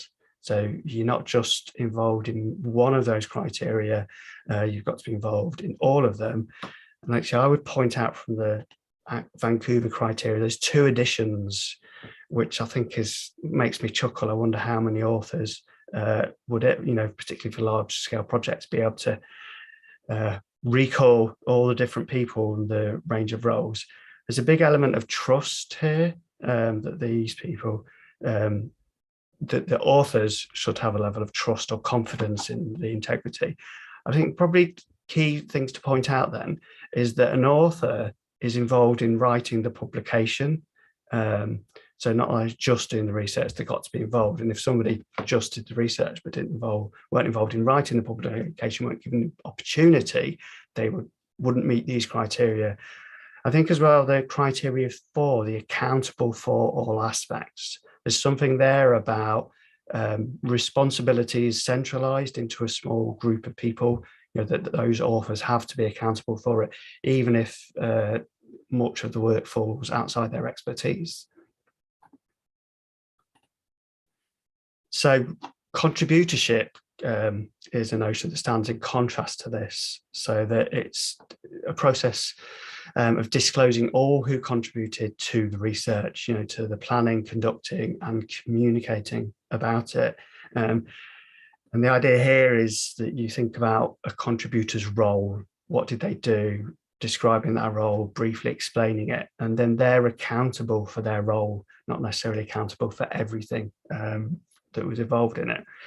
And if you think about, well, how can you do that?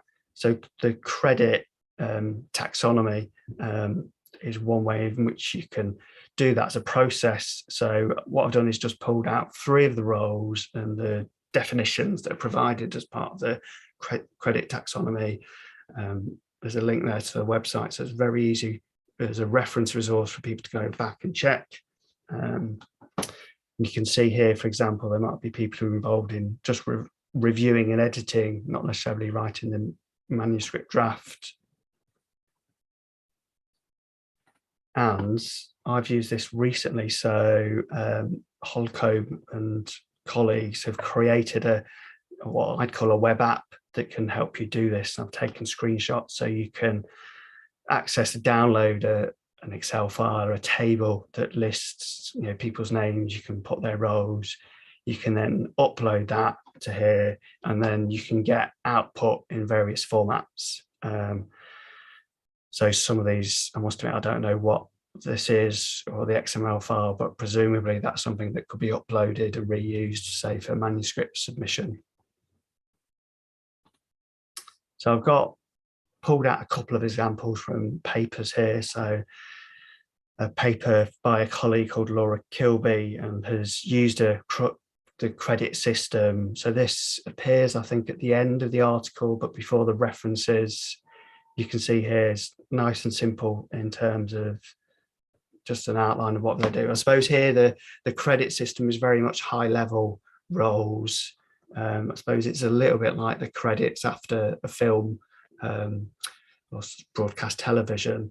And I suppose by being high level, it gives a level of, I suppose, easy to communicate to a range of audiences about that, about what's involved.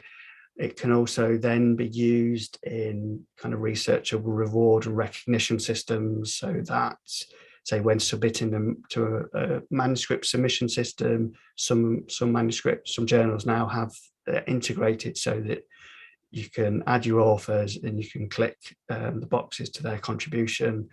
And it's also been built into ORCID as I suppose, a researcher identification system. I think the idea there, but when it's used as normal practice, it's not just seeing what somebody's published, but you can see what their roles were. So if you're interested in a particular form of data collection, you may be able to identify people who've got experience in that form of data collection in a range of research using things like ORCID or database searches. Here's another one that's a bit longer, and I think it's quite a good example for, I suppose, a multi-author project where you get more people involved. And just so, again, simple. So it's here, they've got the names of the people followed by the role, a bit of repetition. And so I know Maddie Pownall has recently submitted something that I think has got about 70 authors, and it was quite a lot of work, I think, to do this, and hopefully things will get a bit easier with this. Okay, so why should you be interested, or should researchers be interested in doing this? So qualitative research includes a diverse range of approaches, for data collection and analysis. It means that we actively contribute in a wide variety of ways, and I suppose we want to value those roles, the diversity of contributions, to give value to them. I think particularly you might think of kind of non-academic contributors. So if you've got patients, research unit users, citizens, scientists involved in your work who wouldn't necessarily be involved in writing the publication, that credit or contributorships gives a role, a process for discussing their contribution, for explaining it, for tracking it and monitoring it, and then reporting it when it comes to manuscript submission. In lots of qualitative research, we're not so interested in bias as in describing and reflecting on the researcher's role. So contributorship hopefully feeds into that, as giving people a shared way of, a shared, I suppose, springboard into discussing researchers' role into, but also I think in reflecting on the wider discipline and the way in which the discipline makes possible or limits different ways of research. Certainly within authorship, there's a range of research that reports, I suppose, the barriers that early career researchers face to being named as researchers. In the UK, for example, if they're on temporary contracts, it's quite common that that the research writing, the report writing and manuscript submission happens after their contract has ended or that they've moved on. I think there's concerns about any people who've had to have time away because of disability, illness, even extended leave, or moving out of academia. It's kind of lack of recognition of their role in research through the Vancouver system. So hopefully the credit system is one way of engaging with that. That's the first step.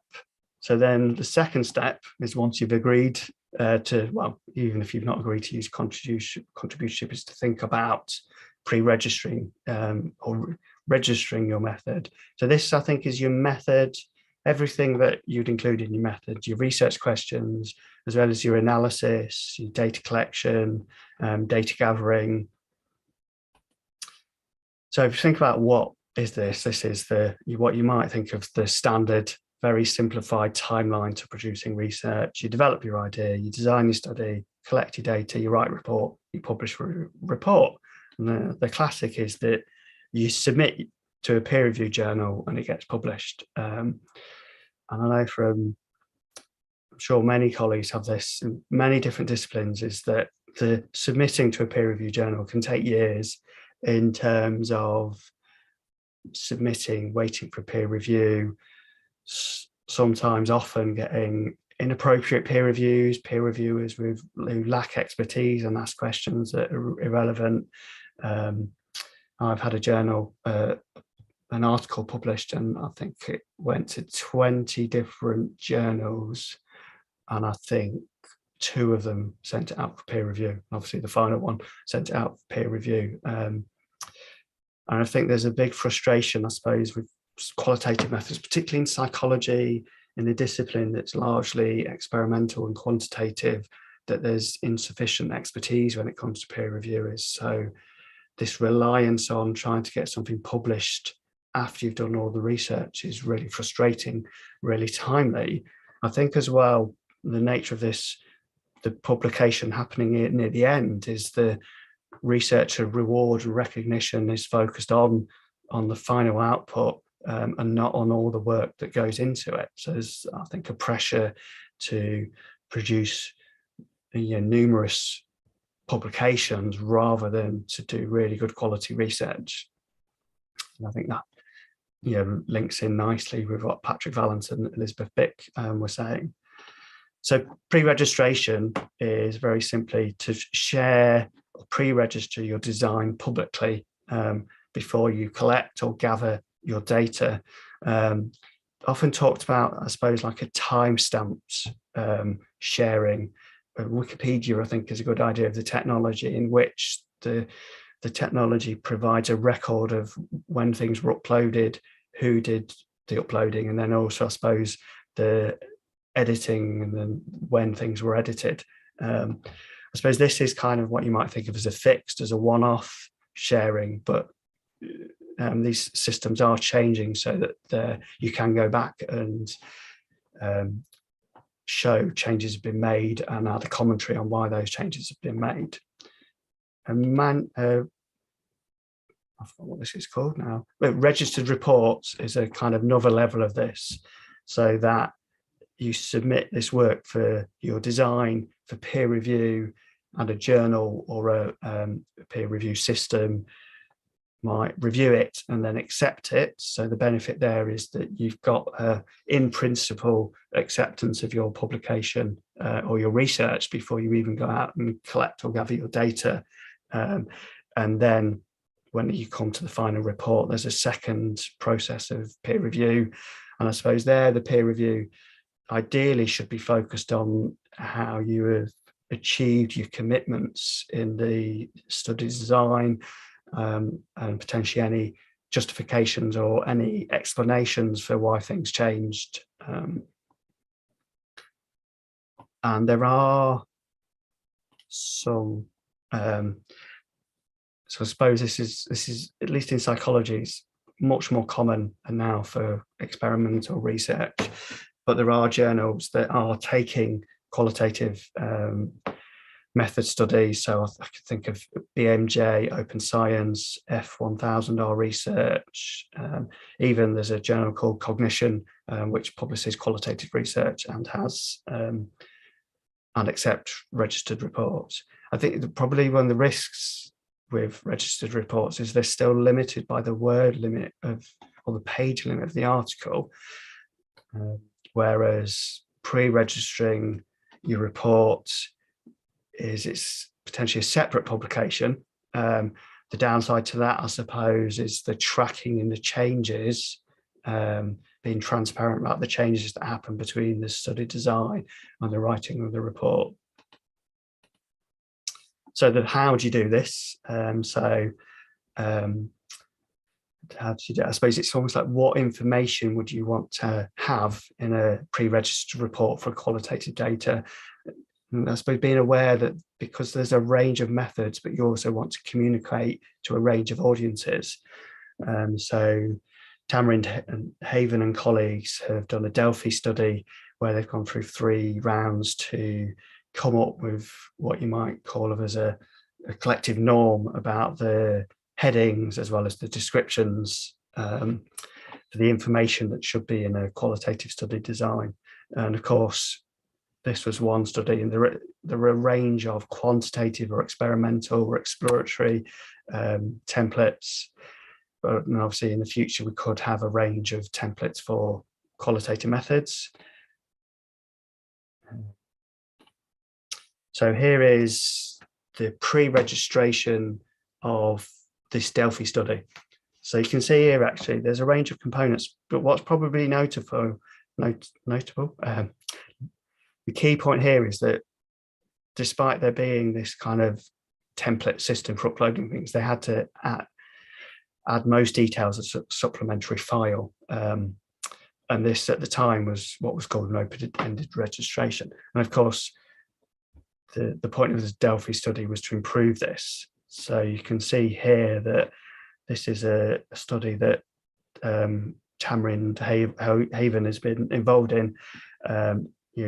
You can have a look at this and see there's more details, but you can see that the registration type is qualitative registration. I think a big issue for me there is that there's less focus on hypothesis testing, and there's more scope for a description of the researcher or the researchers and potentially their role in the research. So I had the privilege as well to be one of the peer reviewers of a stage 1 registered report for a longitudinal qualitative study. And I won't be surprised if this is probably the first stage 1 registered report for a qualitative study. It's probably notable that the underpinning research was funded, had external funding, external from the university. So there was, they have to meet a timeline. And I don't know if we quite met that as peer reviews. There's 2 rounds of reviews, but it does mean at least that when they come to publish this, they have an in principle acceptance for this work. So why should you be interested in pre-registering your work? Hopefully, this is a process that facilitates and maximizes transparency, trustworthiness, rigor, and reflexivity. So it's not so much about hypothesis testing, it's not about prediction and post-diction, it's more about that facilitation, the publication model and the limited word limit prevents that, and it presents the final output as something fixed. And hopefully pre-registration can allow researchers to kind of build trust in their qualitative work, as well as to open it up and show more about the process about it. And I imagine that will be really helpful for the research methods training for qualitative methods. because often the method sections for qualitative research just have insufficient detail of what's gone on, very little detail about the role of the researcher in that, so that hopefully there'll be more scope for that with pre-registered studies. So third step, sharing and securing your data. So what I want to do is give an example. I just want to, I suppose, warn you about this. So the example is from so I want to show what data might be, qualitative data might be. I'm going to bring an example that shows a man, and it is related to a topic, a rare and very sensitive cancer. I'm just going to warn you about that, although there's not much details about this. So you can see here, there's 3 screenshots from a website from Health Talk Online.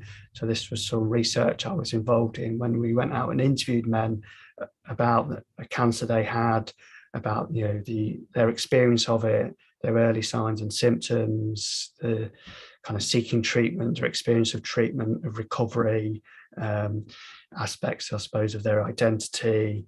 And you can see here that this information was put on a website, and we negotiated consent with the participants.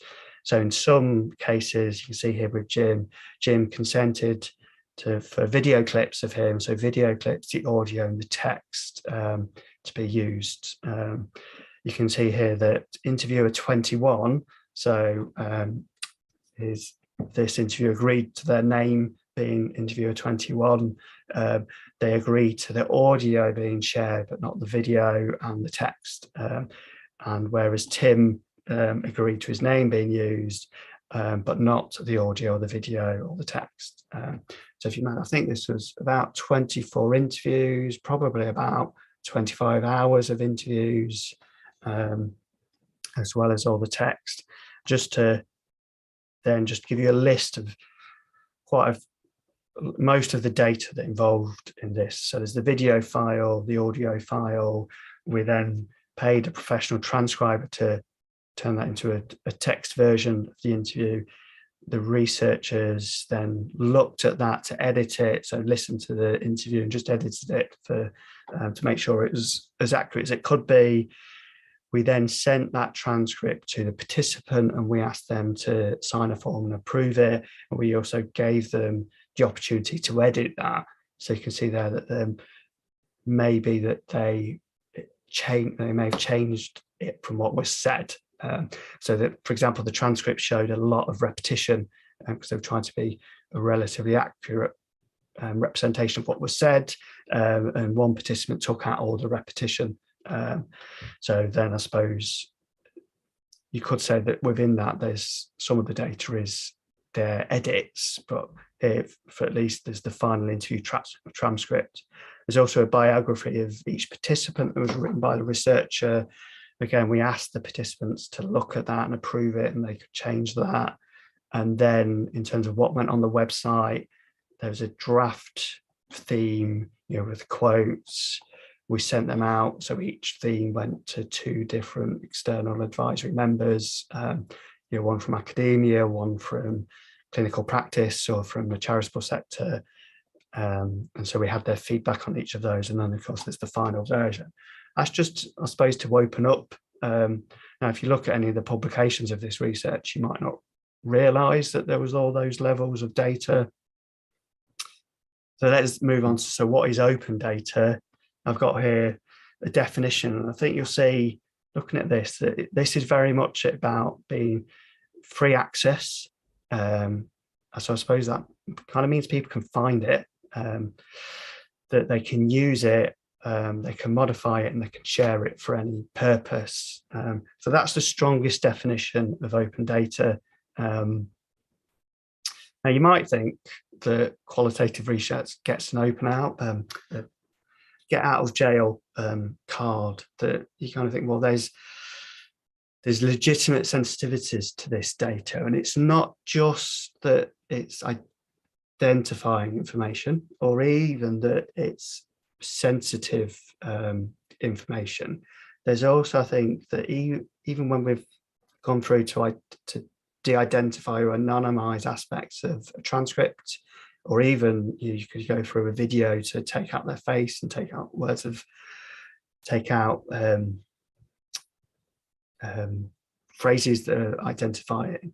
That there's also, I suppose, the level of detail of a 1 hour interview with somebody is that they can be identifying through the indistinct collection of details.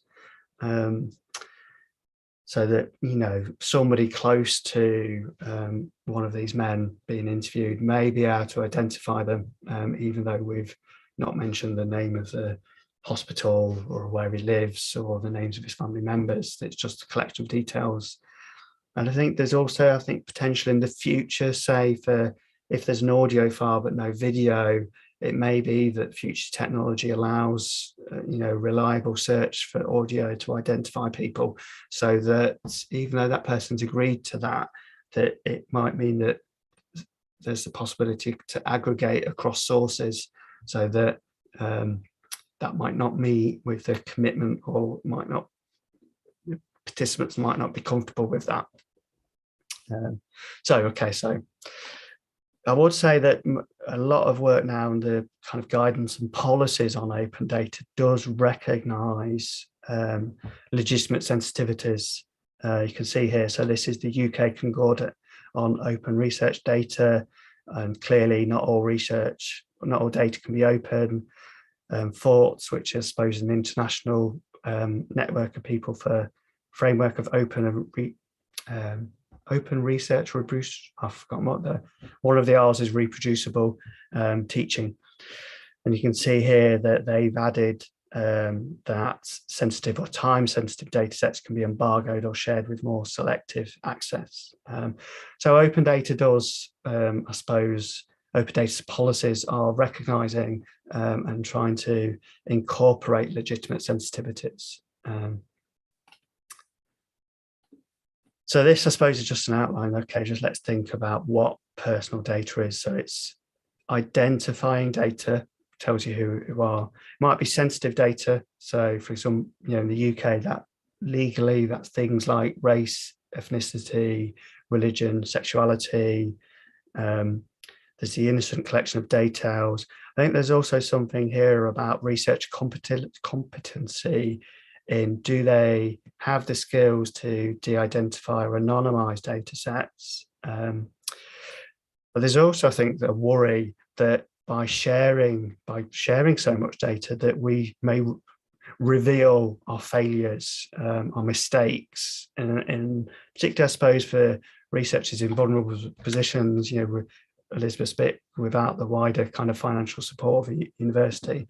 And there's also, I think we all work with limited resources, and whether the funding, there's the time, the PhD program, whether there is the resources or the time that it takes to de-identify something, as well as the time it takes to prepare data in such a way that you can, you know, press the share button.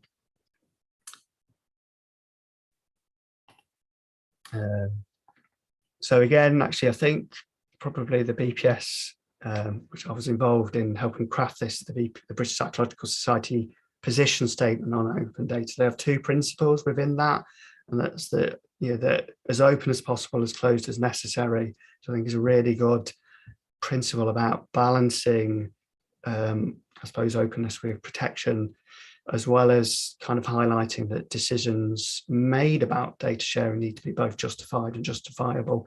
I suppose it's justified in that you've made a case for it. Justifiable is the idea that other people may judge that case. And I suppose it might mean there's, I suppose I worry about the idea of precedence, that because somebody else has shared the data on this topic, that means all future data sets on that should be shared. And that, you know, I think the decision needs to be justifiable within the context of that research. So considering precedents, but also considering the resources, the research competence, the time available, and the institutional support. FAIR is another set of principles that's a bit more detailed, again, about, is it findable? So I suppose I should talk a bit more about how, because I think this is very much where I look at these principles and think, oh, I'm not sure I could do this. It's far too technical for me. And I think this is where using a data repository will really help, a library, for want of a better word, that will have that understanding and systems, so that if you use a repository, they can make it findable, and they can, I suppose, be responsible for the long-term findability. Can people search for it on the internet or a database? Making sure it's accessible so that a wide range of people can actually access it, interoperable. I think this is a mixture of making sure that the language is relatively easy to use, description of methods, methodology, the data collection, as well as, I suppose, some of it is naming conventions around files, so that those files are machine readable, and it's reusable. I think this is about, I suppose, having a license and being clear about, can people reuse it even if you want to protect it? If it's protected, you should be clear that it's not. And actually, FAIR does use this term metadata, and I think that's to highlight that the underpinning data may not be available, or it may be controlled or protected, but it's important to share the metadata, so the description of the research methods, the data collection procedures, as well as information on how you could access it. We have time, so I'm going to step ahead. So quickly, I think a way to think about this is when you come in to share your data is to think about the levels of processing and the levels of access, and then putting that in an archive. So what I've done here is I've taken these example data files from this example study, looking at the level of processing. So the lower the level, the less processing has been happened. And with this framework, the more identifiable it is. So part of processing is removing identifiable information. You can see here that the video file and the audio file are, from my point of view as a researcher, they're not processed, they are identifiable. The transcripts, it has some level of processing, although it doesn't necessarily mean it's been anonymized. And then level of access can be linked to this, so that you might choose to put this in a public archive and have it controlled. Other people might think that's unacceptable and it should be completely closed off. You might have a long-term embargo where you kind of think about archaeologists in the next 100 years and thinking, oh, maybe you want them to be able to access it. And again, but underpinning that would be negotiating consent with participants. And I would, in terms of a lot of experimental research, it's you're either in or out. Whereas I think when you've got this range of data, with my work, we have kind of a stepwise and negotiated consent, so that participants can consent to just the text being shared. They could share consent to the audio and consent to the video. And I suppose within that, there's the option to have their data withdrawn. And then I suppose thinking about an archive, at least in the future, that would make that possible. So the UK Data Service is one archive that's got a long history of engaging with qualitative methods. I know goes back to previous organisations in at least the 1980s, and I know I've been at a seminar where somebody else was aware of its history beyond that. And here's an example. You can see its title, you can see the researchers, you can see the data lists. There's a description of the nature of the data, and within that, this is safeguarded and how you can access it. So I was able to go in to access this data. So I had to add a project to kind of say it's part of a project. And then when I had a project, I was able to download. I should add, so I'm part of a UK higher education institution. So as part of that, I have a login, I'm identified. I imagine, for example, Elizabeth Bick might not be able to do this. So why should you share your data? So in the UK particularly, it is becoming a requirement. So at the very least, there's an expectation from NIHR, for example, that when you're applying for research, that you'll have a plan to share your data. Although I suppose there's also expectation that at least there's a data sharing statement, and that statement may include that data is not available. I think there's a value issue here, that it's about slowing things down, recognizing just the time, effort, and skill in data collection, as well as opening up the process and, for example, my list of all the different data files. There's also responsibility, I think, as qualitative researchers, we have both productive and limited responsibility. So productive to get the most out of our data, to get the most out of participants, very valuable time, as well as limiting of kind of responsibility to protect that data.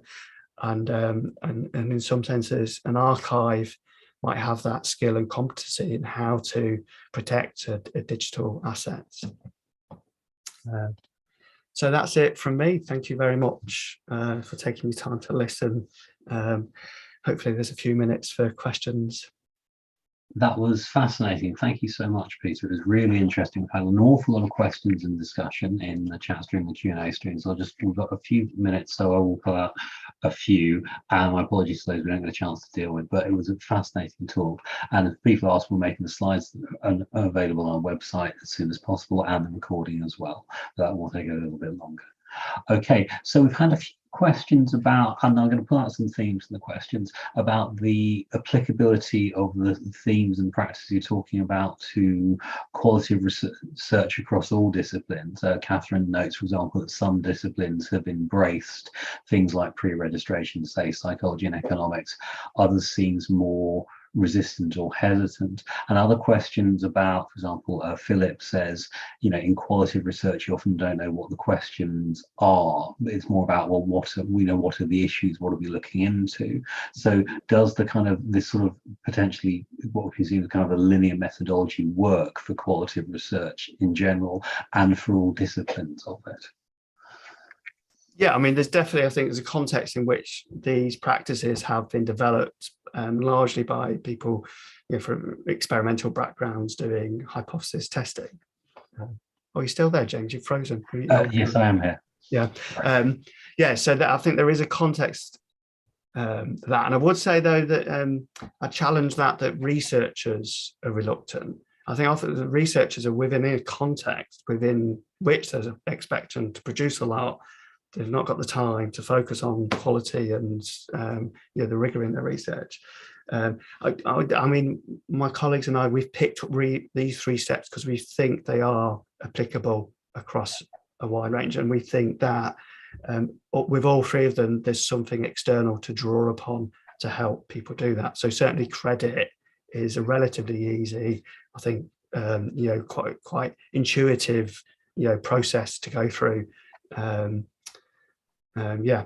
So I suppose, and I suppose I'm biased because I've spent the time engaging with that. I can emphasize with people who look at it and think, oh my God, I don't have time for this. Thank you. Okay, Nicole asks, how is pre-registering the design different from ethical approvals, which she feels is in itself a kind of effective peer review process? Yeah, no, I think that's brilliant, actually. I mean, my experience at ethical reviews, they're either institutional level or NHS level, and that they are not public documents. So I think that's probably the public sharing of it's really important. I also think as well, I think in ethical review, I think the bias is towards ethical review, not scientific review. And I think that's an important difference. So that, certainly there's, we can say that we've had ethical review, but I think peer reviews can still say, oh, I think you should change your research questions. Sure. As if you say, I've shared my research questions, I've shared how they changed at these different points, then there's a kind of it makes it difficult or easy to challenge any suggestions to change that. Thank you, that's really helpful. I think we're telling you what I know a lot of ethicists say, which is their focus is on the ethical issues, and it's not quite the same as peer review. Question or comment that came from Gavin in the chat earlier. Since the focus of qualitative research is the subject of subjective experience, is it overkill to imply research integrity measures designed to facilitate reproducibility in quantitative fields? And goes on to say, should you expect qualitative research to be reproducible in the same sense? Yeah, I mean, yeah, it's not about making it reproducible. I think it's much more about you know, in relation to the subjectivity of the research, being able to share that rather than trying to present it as a fixed thing at the end of the research. Yeah, I think some of the templates for quantitative research, you know, if you look at them, I suppose more for mixed methods, qualitative, quantitative, they might be overkill. I wonder if, in some senses, the peer-reviewed publication at the end is overkill, and it's more about slowing things down and having lots of little things that are kind of low stakes sharing of the research along the way, rather than high stakes sharing of the research at the end. That's really helpful. Thank you so much. Okay, we've had loads of interesting questions in loads of interesting comments in the chat stream, which I think, you know, are definitely worth looking into. And as I said earlier, the issues we haven't been able to answer questions or comments raised in the chat stream, we'll explore with the speakers how we can respond to these issues in other ways. So expect some updates from that shortly. Oh, I should also note, both yesterday and today we were asked if we would publish the chat stream. Now, we've also had a few people say to us following those questions, gosh, if this is going to be published, I perhaps might want my comments removed or toned down somewhat. Now, we don't normally publish the chat streams, so there are issues of anonymization, issues of consent here and the like, though this is an open meeting which anyone can access. So we'll look into how we can kind of capture and disseminate key points from the chat, and if we can do so in a way that is, you know, ethical and consensual and the like. So we'll have a think about that internally, and then, you know, make some decisions and contact people if necessary. We don't normally do it, but we will explore whether we can do it, because the chat streams have been really useful. We'd certainly like to capture the key points in them if possible. So we'll come back to you on that.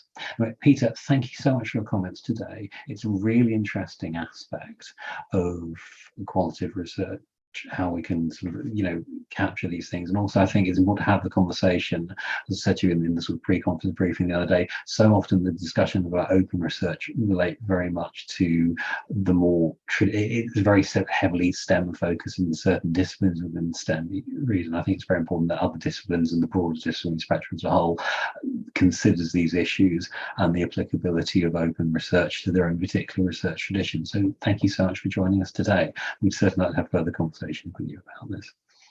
Thank you. Brilliant. Okay, well, everyone, we'll now move on to our last speaker of the open sessions of the conference. I hope you're enjoying the day so far. I'm very pleased to introduce Alison Robinson, who will be talking about environmental sustainable practices in research and innovation. Alison is the Deputy Executive Chair and Director of Corporate Affairs at NERC, the National Natural Environment Research Council, and also a leading light in UKRI's environmental sustainability work. She has, in 2021, she led the Science and Innovation Day at COP26 for the UK presidency. Before joining NERC, Alison set up the Legal Ombudsman, a national complaints organisation, and started out as a lawyer in Australia some years ago before moving to work with Bangladesh NGOs promoting disability rights and preventing domestic violence. Alison, it's so great to have you with us here today, and my apologies for putting you in the challenging slot of just before lunch, but I know that people are really interested to hear what you have to say today. Thank you very much. No, thanks, James. Delighted to be here. I'm listening with great interest to Peter and Elizabeth before that, and really interesting. I think this might be a rather different kind of close and talk, because I don't think I can offer you the wonderful depth and breadth of thoughtfulness that Peter's there. Hopefully, when we come back and talk to you again in a couple of years, we'll be more at that stage. But I wanted to come and talk today about environmental sustainability, and particularly how that comes within the research and innovation endeavour. It's I think fits very nicely with the themes of this conference and the overall theme of research integrity, because really it is another aspect, so I think, where we have to be very thoughtful about how we promote very strong research and innovation, and this is another aspect of how we should do that, and sits very neatly along all the ethical and kind of social sustainability aspects from my point of view.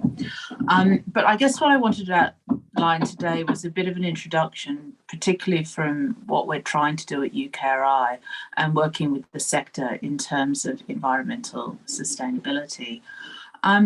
So I guess the place to start is we're very much motivated by this at NERC and across UK research and innovation as an organisation, that we fund all this amazingly brilliant science that is, and as happened at COP last year, tells us about what we need to listen to and how we should be factoring in research and innovation into how we act to achieve more environmentally sustainable outcomes, and particularly if we want to both achieve net zero and mitigate, in this case, carbon, but also think about how we adapt to a changing climate and the broader environmental sustainability challenges that we all face, including but not limited to biodiversity loss. In 2020, UK Research and Innovation set out a series of commitments around that, committing us as an organisation to reaching net zero by 2040, but also committing us to working with the research and innovation sector about how we could place environmental sustainability more in the heart of how we do research and innovation, in addition to the kind of research and innovation that people put their time and effort in and we fund. So it's sort of shifting the gears from research questions to that kind of operationalizing of what we've learned from that research into how we all work together. So I guess I quite like Peter's introduction of why you should listen to me today. I quite hope that what I can offer you will be some food for thought, I guess. We think about this in three ways. One, how we'd like to invite researchers themselves to think about this. How we'd like to work with other institutions, because actually some of this is very structural and requires that systems change to really make a difference. And then I'll also touch on how we are hoping and beginning work with other research funders so that there is a shared approach in this area. Apologies, we had some plumbing work happening today. It's a bit of an emergency, so if you can hear the banging in the background, I really do apologise. So let me start. I've started with UKRI's commitments to reaching net zero as an organisation, but also more than carbon. We do know a little bit about in UKRI what our environmental impacts are, and it's quite a diverse range of impacts because we're very big energy user, for instance. STFC, the Science and Technologies Facilities Council, and the Natural Environment Research Council use a lot of energy, whether that's for large lasers, synchrotrons, ocean-going research vessels, atmospheric aircrafts. We've got some really practical questions about how we do that research, which is often very important for things like climate science as well, but do them in a more sustainable way. Our colleagues in medical research have some different but equal challenges, including much about the use of plastic and waste, as well as the same carbon and energy challenges. And for those of you in the social sciences and other disciplines, you'll know that we all share challenges around how we use digital and long-term data sets and the questions that throws up as well. So there's a lot of practical questions in here about what we can do. We have started looking across the whole research and innovation sector in the UK. And actually what we can conclude is that very little is actually known as a totality. Some universities are really great at this. Some research institutions are really great at this. So I'm by no means disregarding some very good practice across. But as a totality of a research and innovation sector, we don't have a really good handle on our environmental impacts as a totality, or how we might want to work together and share the data and information that would help us both understand the scale and types of impacts, but then also work together to figure out what we might do about them. So there's definitely some room for us all joining up here. We also, as a sector, have, I think, some conversations to have For those of you who are in the world of environmental sustainability, unfortunately, it does come with a bit of jargon. I think it's much easier for us all that work in organisations to grapple with what we call our scope 1 and 2 emissions, which is our directly owned, the things we know about, the things we do day to day, and how we might manage them.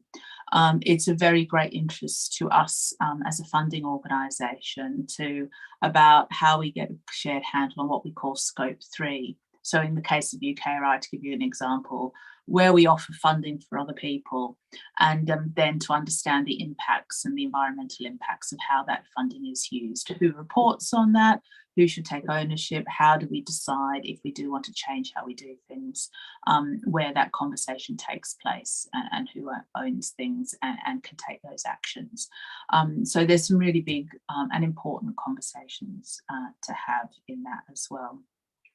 The other thing, as I alluded to earlier, is that we do know is that we can't just start by asking individual researchers who apply for grant funding to take the responsibility of this for themselves. Again, I'm not saying that there's not some brilliant things that people are doing and people will continue to do to minimise their environmental sustainability in the pursuit of their research. But given that there is often, as we've just heard from Peter, an interplay with collaboration across institutions, data that may be open access or maybe not, infrastructures, including laboratories, long-term data sets, and other kind of kit and facilities. That's not always within the gift of an individual researcher. So where do we place and have that conversation about where institutions should do that support, where the individual should, and how those two things should come together. And I think there's a long way to go on that. What we are seeking to do, though, at UKRI, and why it's brilliant sort of sitting here in front of you today and opening up this conversation, is that we'd very much like to work across the sector and with representatives from there to begin that conversation about how we take our learning from UK research and innovation. We have a very nicely placed position in the system that we can ask people to come together and provide some support. And we very like and have just begun a process to ask representatives from across the research and innovation sector to begin to talk about how we could put in place something. It might be a framework or some kind of approach where we agree what we might need to start to tackle this problem and to grapple with how we can, in a systematic and organised way, just as Peter was describing open access, but with a different range of considerations, how we can systematise and organise this so that we both can see what we might need to grapple with as a starting point and to track some kind of pathway to 2040 and 2050. For instance, in the case of carbon, how we might work together to minimise that use and figure out how to do research and innovation, possibly in new and different ways. I hope it's come through so far in this talk that what we are very keen to do is make sure that the UK remains a real place of excellence for research and innovation. This isn't a question, I think, of asking anyone to stop what they're doing. I think it's a question of us and learning from that research and the wonderful innovation that I know is out there about how we can do things differently to make sure that we still do the same quality of ethical, reproducible, robust science research and innovation, but just to think about how we can do that in different ways that lessens the impact on the planet. I do think this is a personal view, that the days of saying that what we do is so important in terms of whether it's climate or biodiversity, so the carbon is a legitimate or other impacts are a legitimate cost. I suspect those days are over. I think our own research and innovation has demonstrated the need to act with integrity on not just focusing on what we do, but also how we do it. But I think what I'm sitting here trying to say to you today is we know that we need to work systematically and with support to make that change. the idealism could be wonderful, but actually what we need is systems and structures underneath that to make it possible and make people feel like they can do this in a structured and supported way. In our opening conversations around this, and I'll just offer you, we have a few areas we think are the right places to start to explore about how we could work together as the sector. This is the result, just some initial conversations with a range of universities.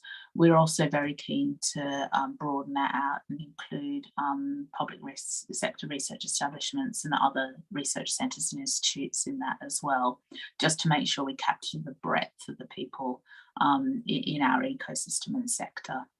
But we do know that we do need to have a bigger job about data. I offered you a view that we don't know as much as we might about our sector and how we do research and innovation.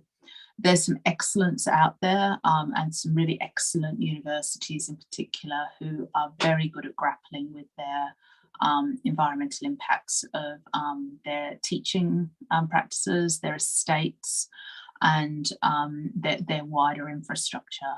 And what we'd like to very much to do is broaden that learning out and think about how and where we can focus to understand the impacts of research and innovation across the sector, completely acknowledging that there are overlaps with, of course, teaching and students, the estates and different kinds of infrastructure as well, some within specific institutions and some without as well. So we do need that kind of complex mapping.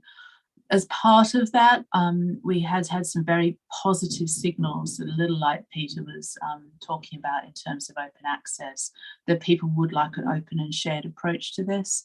I'm sure that will open up the similar but different data challenges in all of that about who and how and what and the burden of collecting that as well. And we are very mindful that we need to be very proportionate and look at how we can do this as effectively as possible, as well as collect the information we need.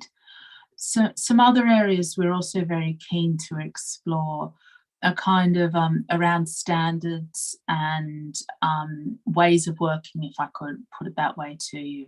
I think we will naturally have to talk and agree on how we have scientifically robust approaches to things like offsetting.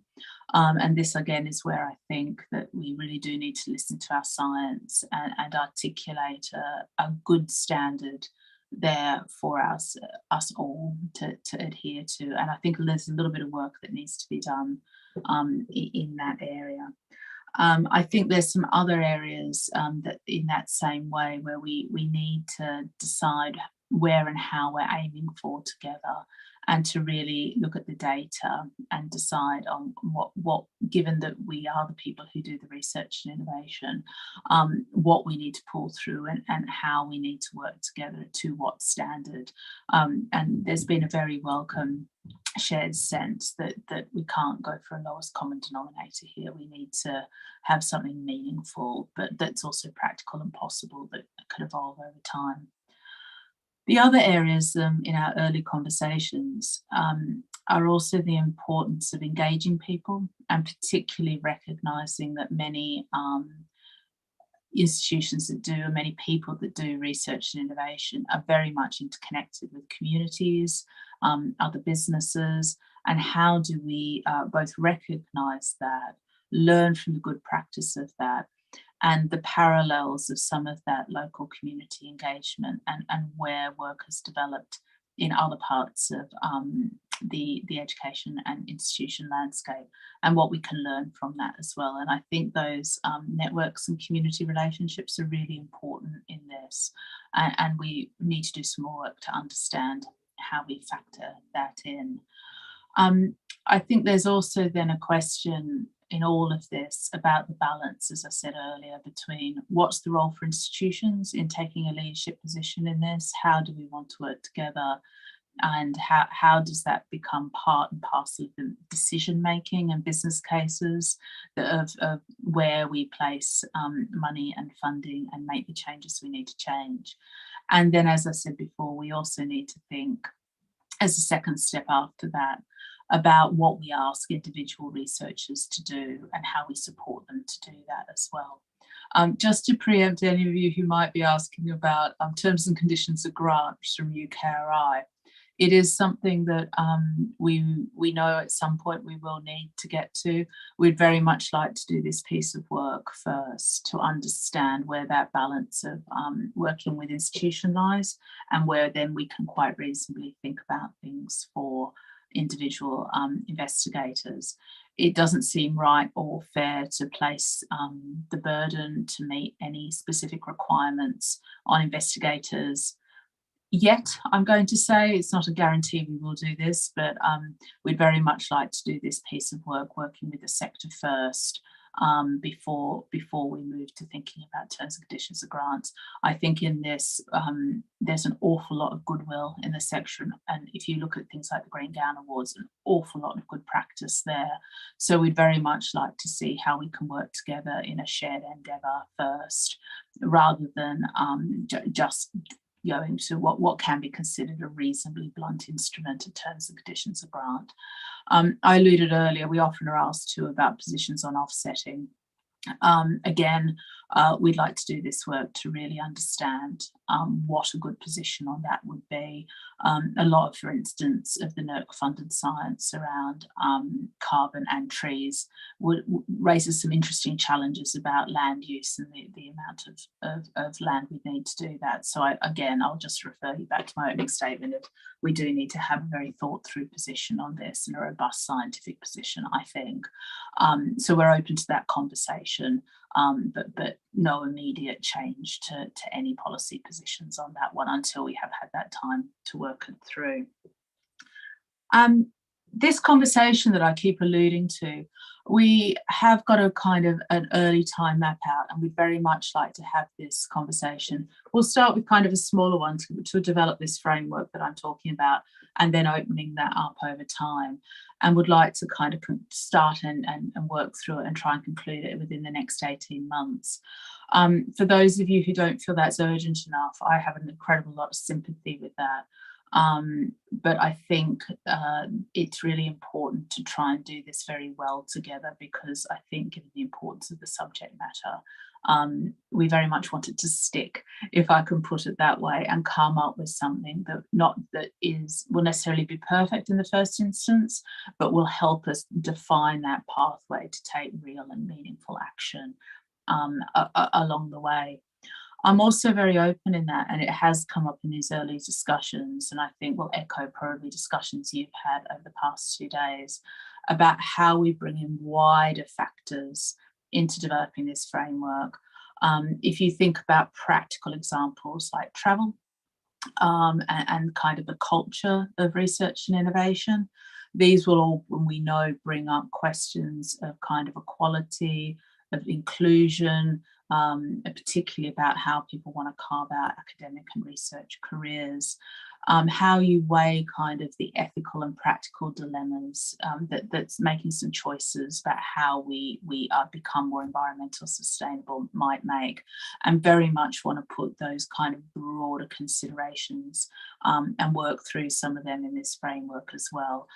I don't necessarily expect that to be always straightforward or easy, but I think incredibly valuable conversations to have, as this is an area I think we're all going to increasingly grapple with in our working lives and our research and innovation lives over the coming few years. I should also say that there's a few bits and pieces not in scope for us. We know there's lots of other things that UK research institutions do. We are starting focusing on the UK rather than international. I'm not ruling that out in the future, but just to begin to grapple with this, we needed some boundaries. We aren't yet talking to kind of broader stakeholders co-located on different campuses around. Our very much initial focus is to begin a conversation with as I said, the higher education institutions around the 4 nations, the kind of the peak bodies and those bodies where you come together to talk about that. We're also very keen, as I said, to talk to wider research institutes and centres where much research and innovation happens, but are structured and work in a slightly different way. And again, as I say, we are beginning a conversation with other research funders as well, because I think that is a very helpful perspective to have. And if we can have as much unification of thought amongst research funders, we hopefully reduce the burden on researchers and people applying, but also have a set of consistency, and we can test and set some good practice in this space as well. The next steps for us really are to start to share these thoughts. Just so very, very much thanks to James and UKIRO for asking us to come and just begin an introduction to this topic, if I can put it that way, which is not at all for me in any way not recognising the huge amount of work that's happening in individual. This is very much how we bring those individual efforts together and start to grapple with it as a sector. And then also to keep this engagement going with institutions, and we will continue to keep everyone updated as we can and posted. And I hope I'll be saying increasingly positive things over the next 18 months to 2 years, and that you'll all be able to start to grapple with some much more tangible processes and outcomes. And as I said, I was listening to Peter and Elizabeth, and very much looking forward to when we can have that level of kind of expertise, thoughtfulness and granularity, a kind of approach in this space, as your previous speakers have outlined. James, that's all I really wanted to say today, and very happy to answer some questions. And as I said, I feel like I've kind of shifted gear a little on you to close your conference in a bit of a different kind of approach to research integrity and to thinking about possibly a new area to add. But just credit to you, I think, and UKIRO for being broad-minded about kind of your definitions and for asking us along today.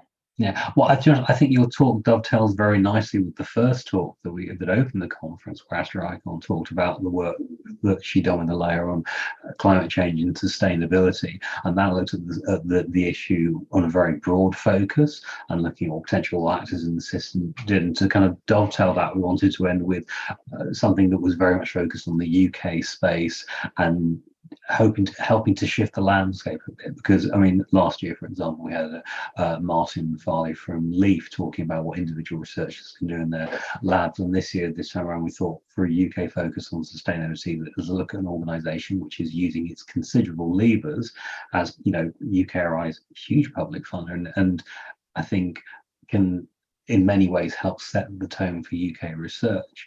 And I think it was very interesting to hear what you had to say about not wanting to dial down into this, well, this will be a compliance issue in terms of conditional grants, as getting people thinking about this stuff. And that ties in with what, say, Patrick was saying earlier about this, you know, there are important issues in research which shouldn't be a matter of compliance, but there aren't optional extras either. They are worth tackling for their own sake, but they also have beneficial effects for research quality and standards and the cultural aspects of research. So thank you very much for that. We've had a few questions come in. Andrew says, you mentioned funding for researchers and considering their scope 1, 2 and 3 emissions.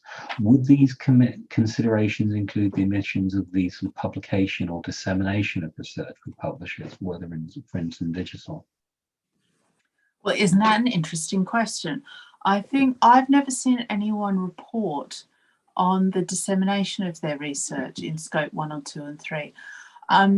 Scope 1, 2, 3 is usually the way we report on as an institution. So if I use UKRI as an example, our scope 1 and 2 emissions are from things like the energy we use, so think electricity, in our case marine gas and oil, you know, gas and how we heat and operate our estates. Yeah.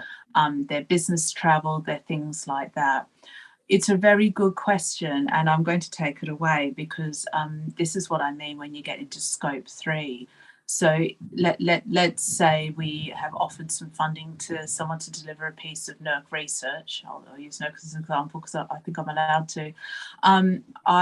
We don't at the moment ask them to report, as I understand it, to UKRI on this. I'm not even saying we should, but it is an interesting question if you start to think about how we acknowledge the environmental sustainability of the research and innovation sector as a whole, you're absolutely right.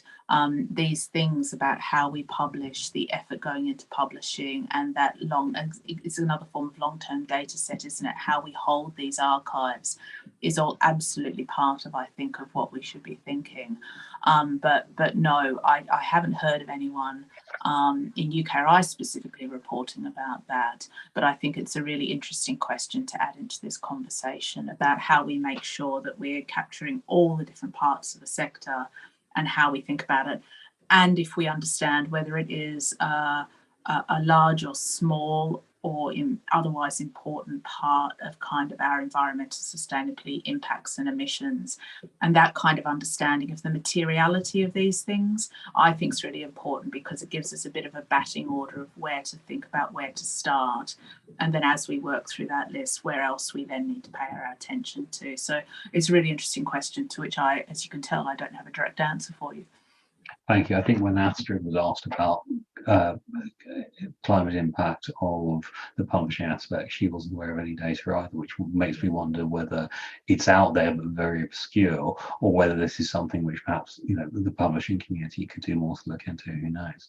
Okay, a couple of questions from the chat stream. Anonymous Attendee says, why has it taken so long for academia to grapple with climate change? Climate scientists have been writing increasingly alarming reports on it for some 30 odd years. How can we expect the rest of society to act when our own institutions have ignored the science?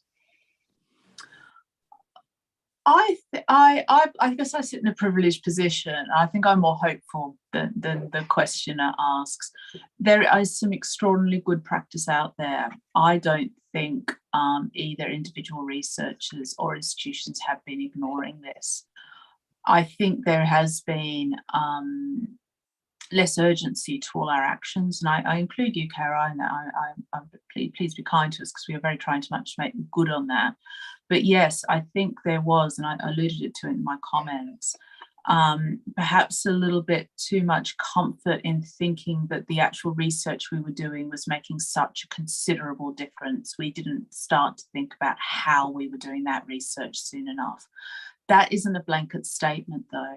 I won't, but I could do some big shout outs for some very good practice and some institutions that are really far ahead of the pack in challenging how their institutions are working, and the way that they both put the infrastructure in place to really make a difference here. And so what I'm very confident about is that there's some real excellence out there. That excellence looks very different. Some people are really great at looking at how they, for instance, tackle business travel. Some people are very good at working with local communities and making that real difference in that regional and local way. And others have made a real difference on tackling, for instance, carbon emissions.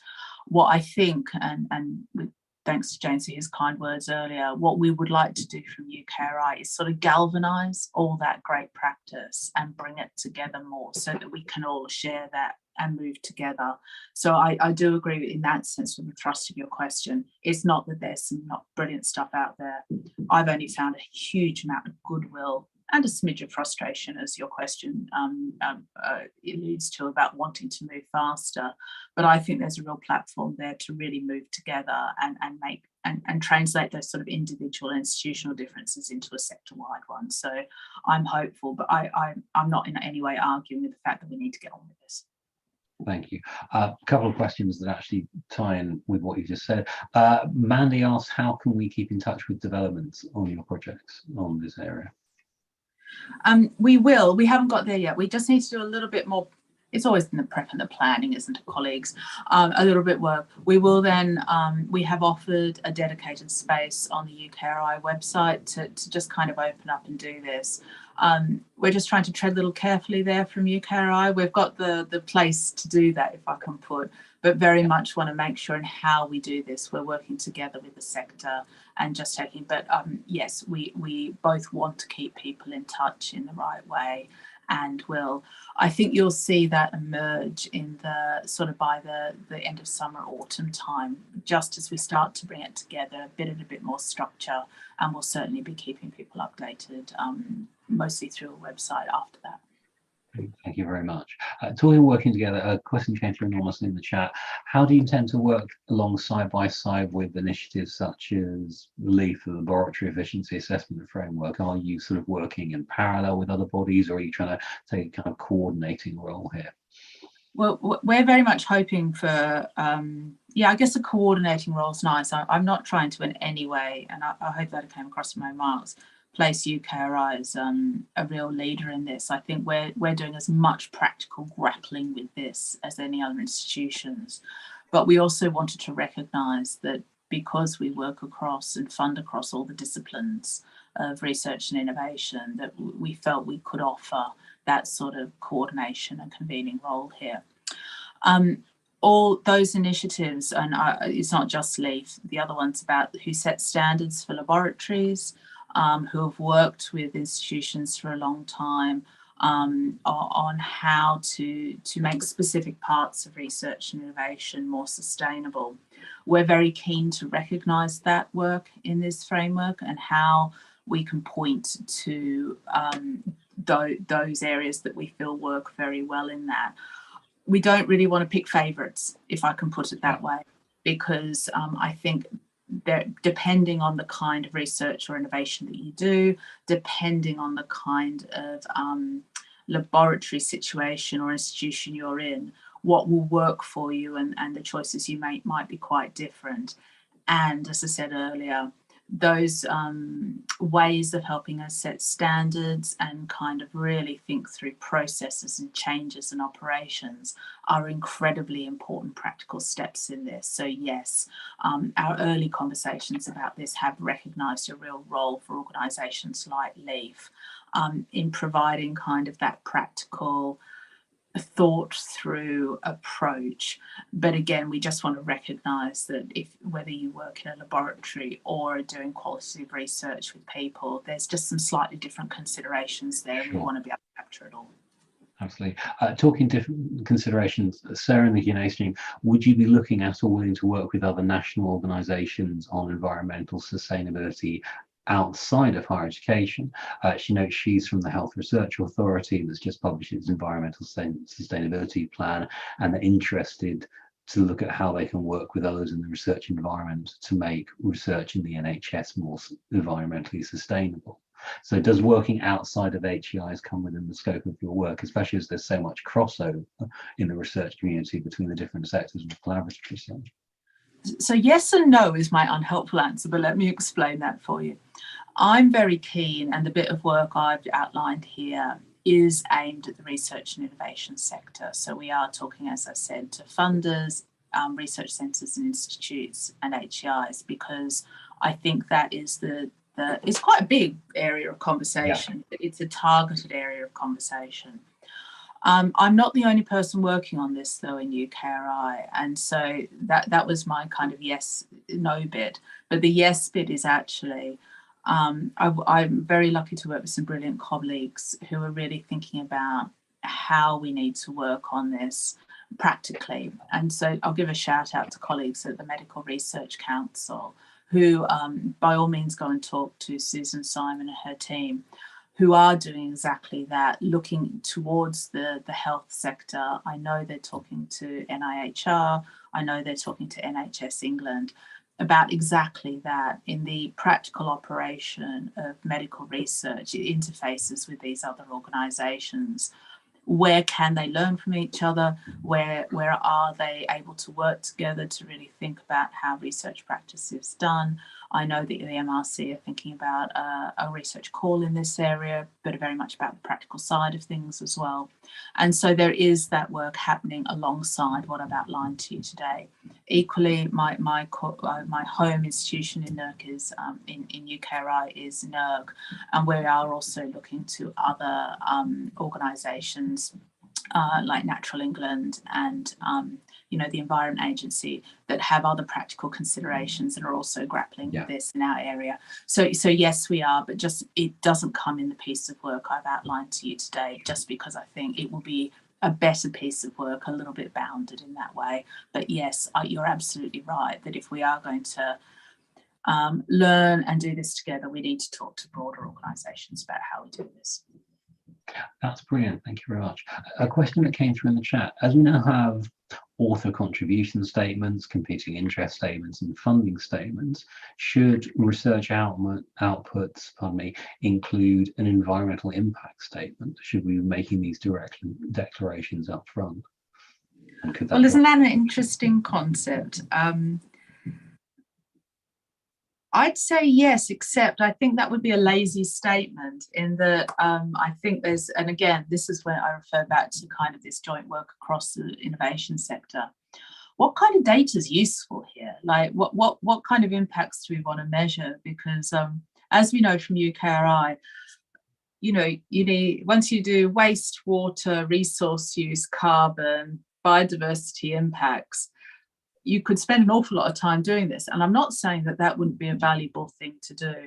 I'm just loath to start to ask people to do that kind of thing until we've done a bit more of this preparation work around really thinking about where are the material parts of what we need to think about. I mean, carbon will clearly be one of them as our sector, and then how we want to structure that sharing of information and data. I guess having known what I know is I think it would be awfully hard to ask an individual researcher at the moment to disaggregate some of the data to actually put that in a research paper as well.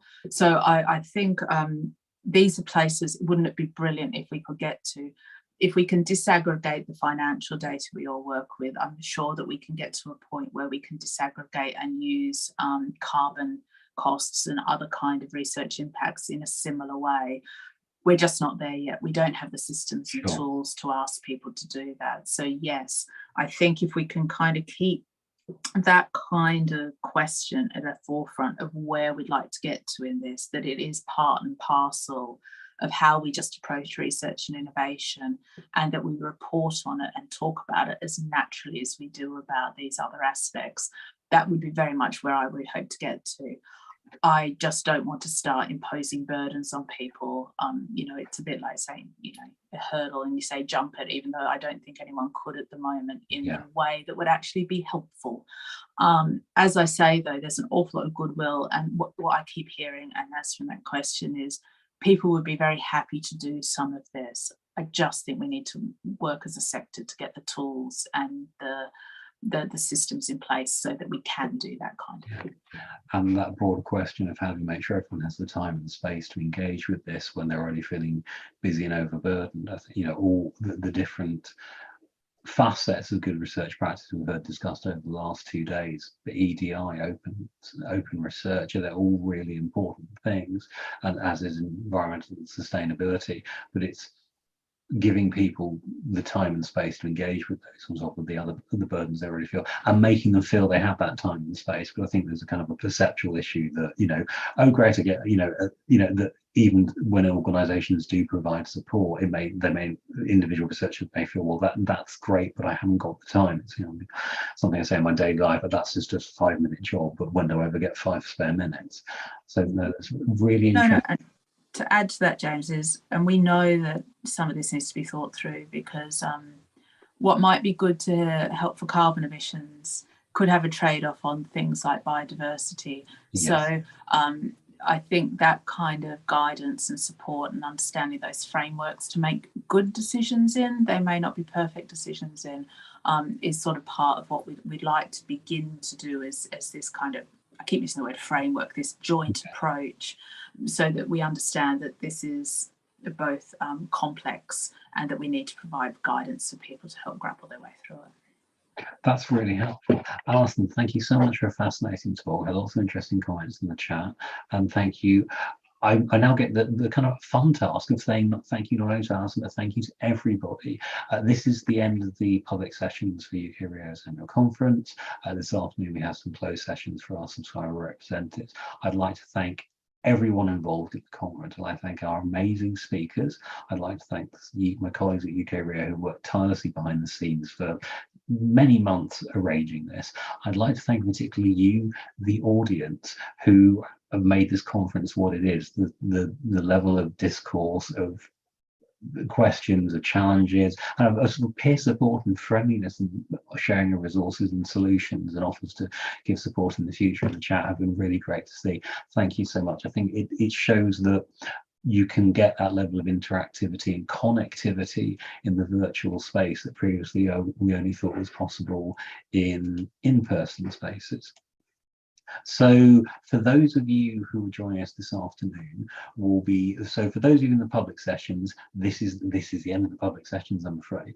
We have from 2 p.m.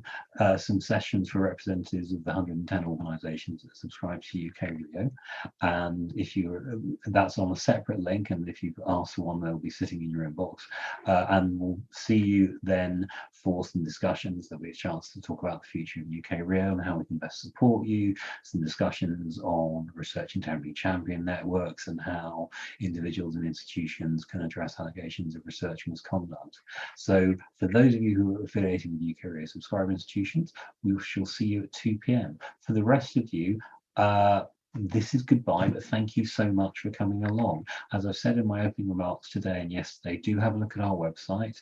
You can find out more about who we are and what we do, opportunities to collaborate with us, and loads of interesting resources. And please, if you're fired up by the discussions on good research practice and all those many nuanced and multifaceted issues that are involved in ensuring we can all do the best research that we can and be in environments that are conducive and supportive of that, please do get in touch. As a charity, one of our core strengths is in the amazing volunteers that we have, and we'd definitely like to hear from you. So thank you all very much for your involvement in the conference today, and enjoy the rest of your Thursday. I'll see some of you this afternoon, but regardless, I hope you have a great weekend and enjoy your bank holidays next week and take some time off and enjoy yourselves. Thank you all very much for participating in what's been a really great event.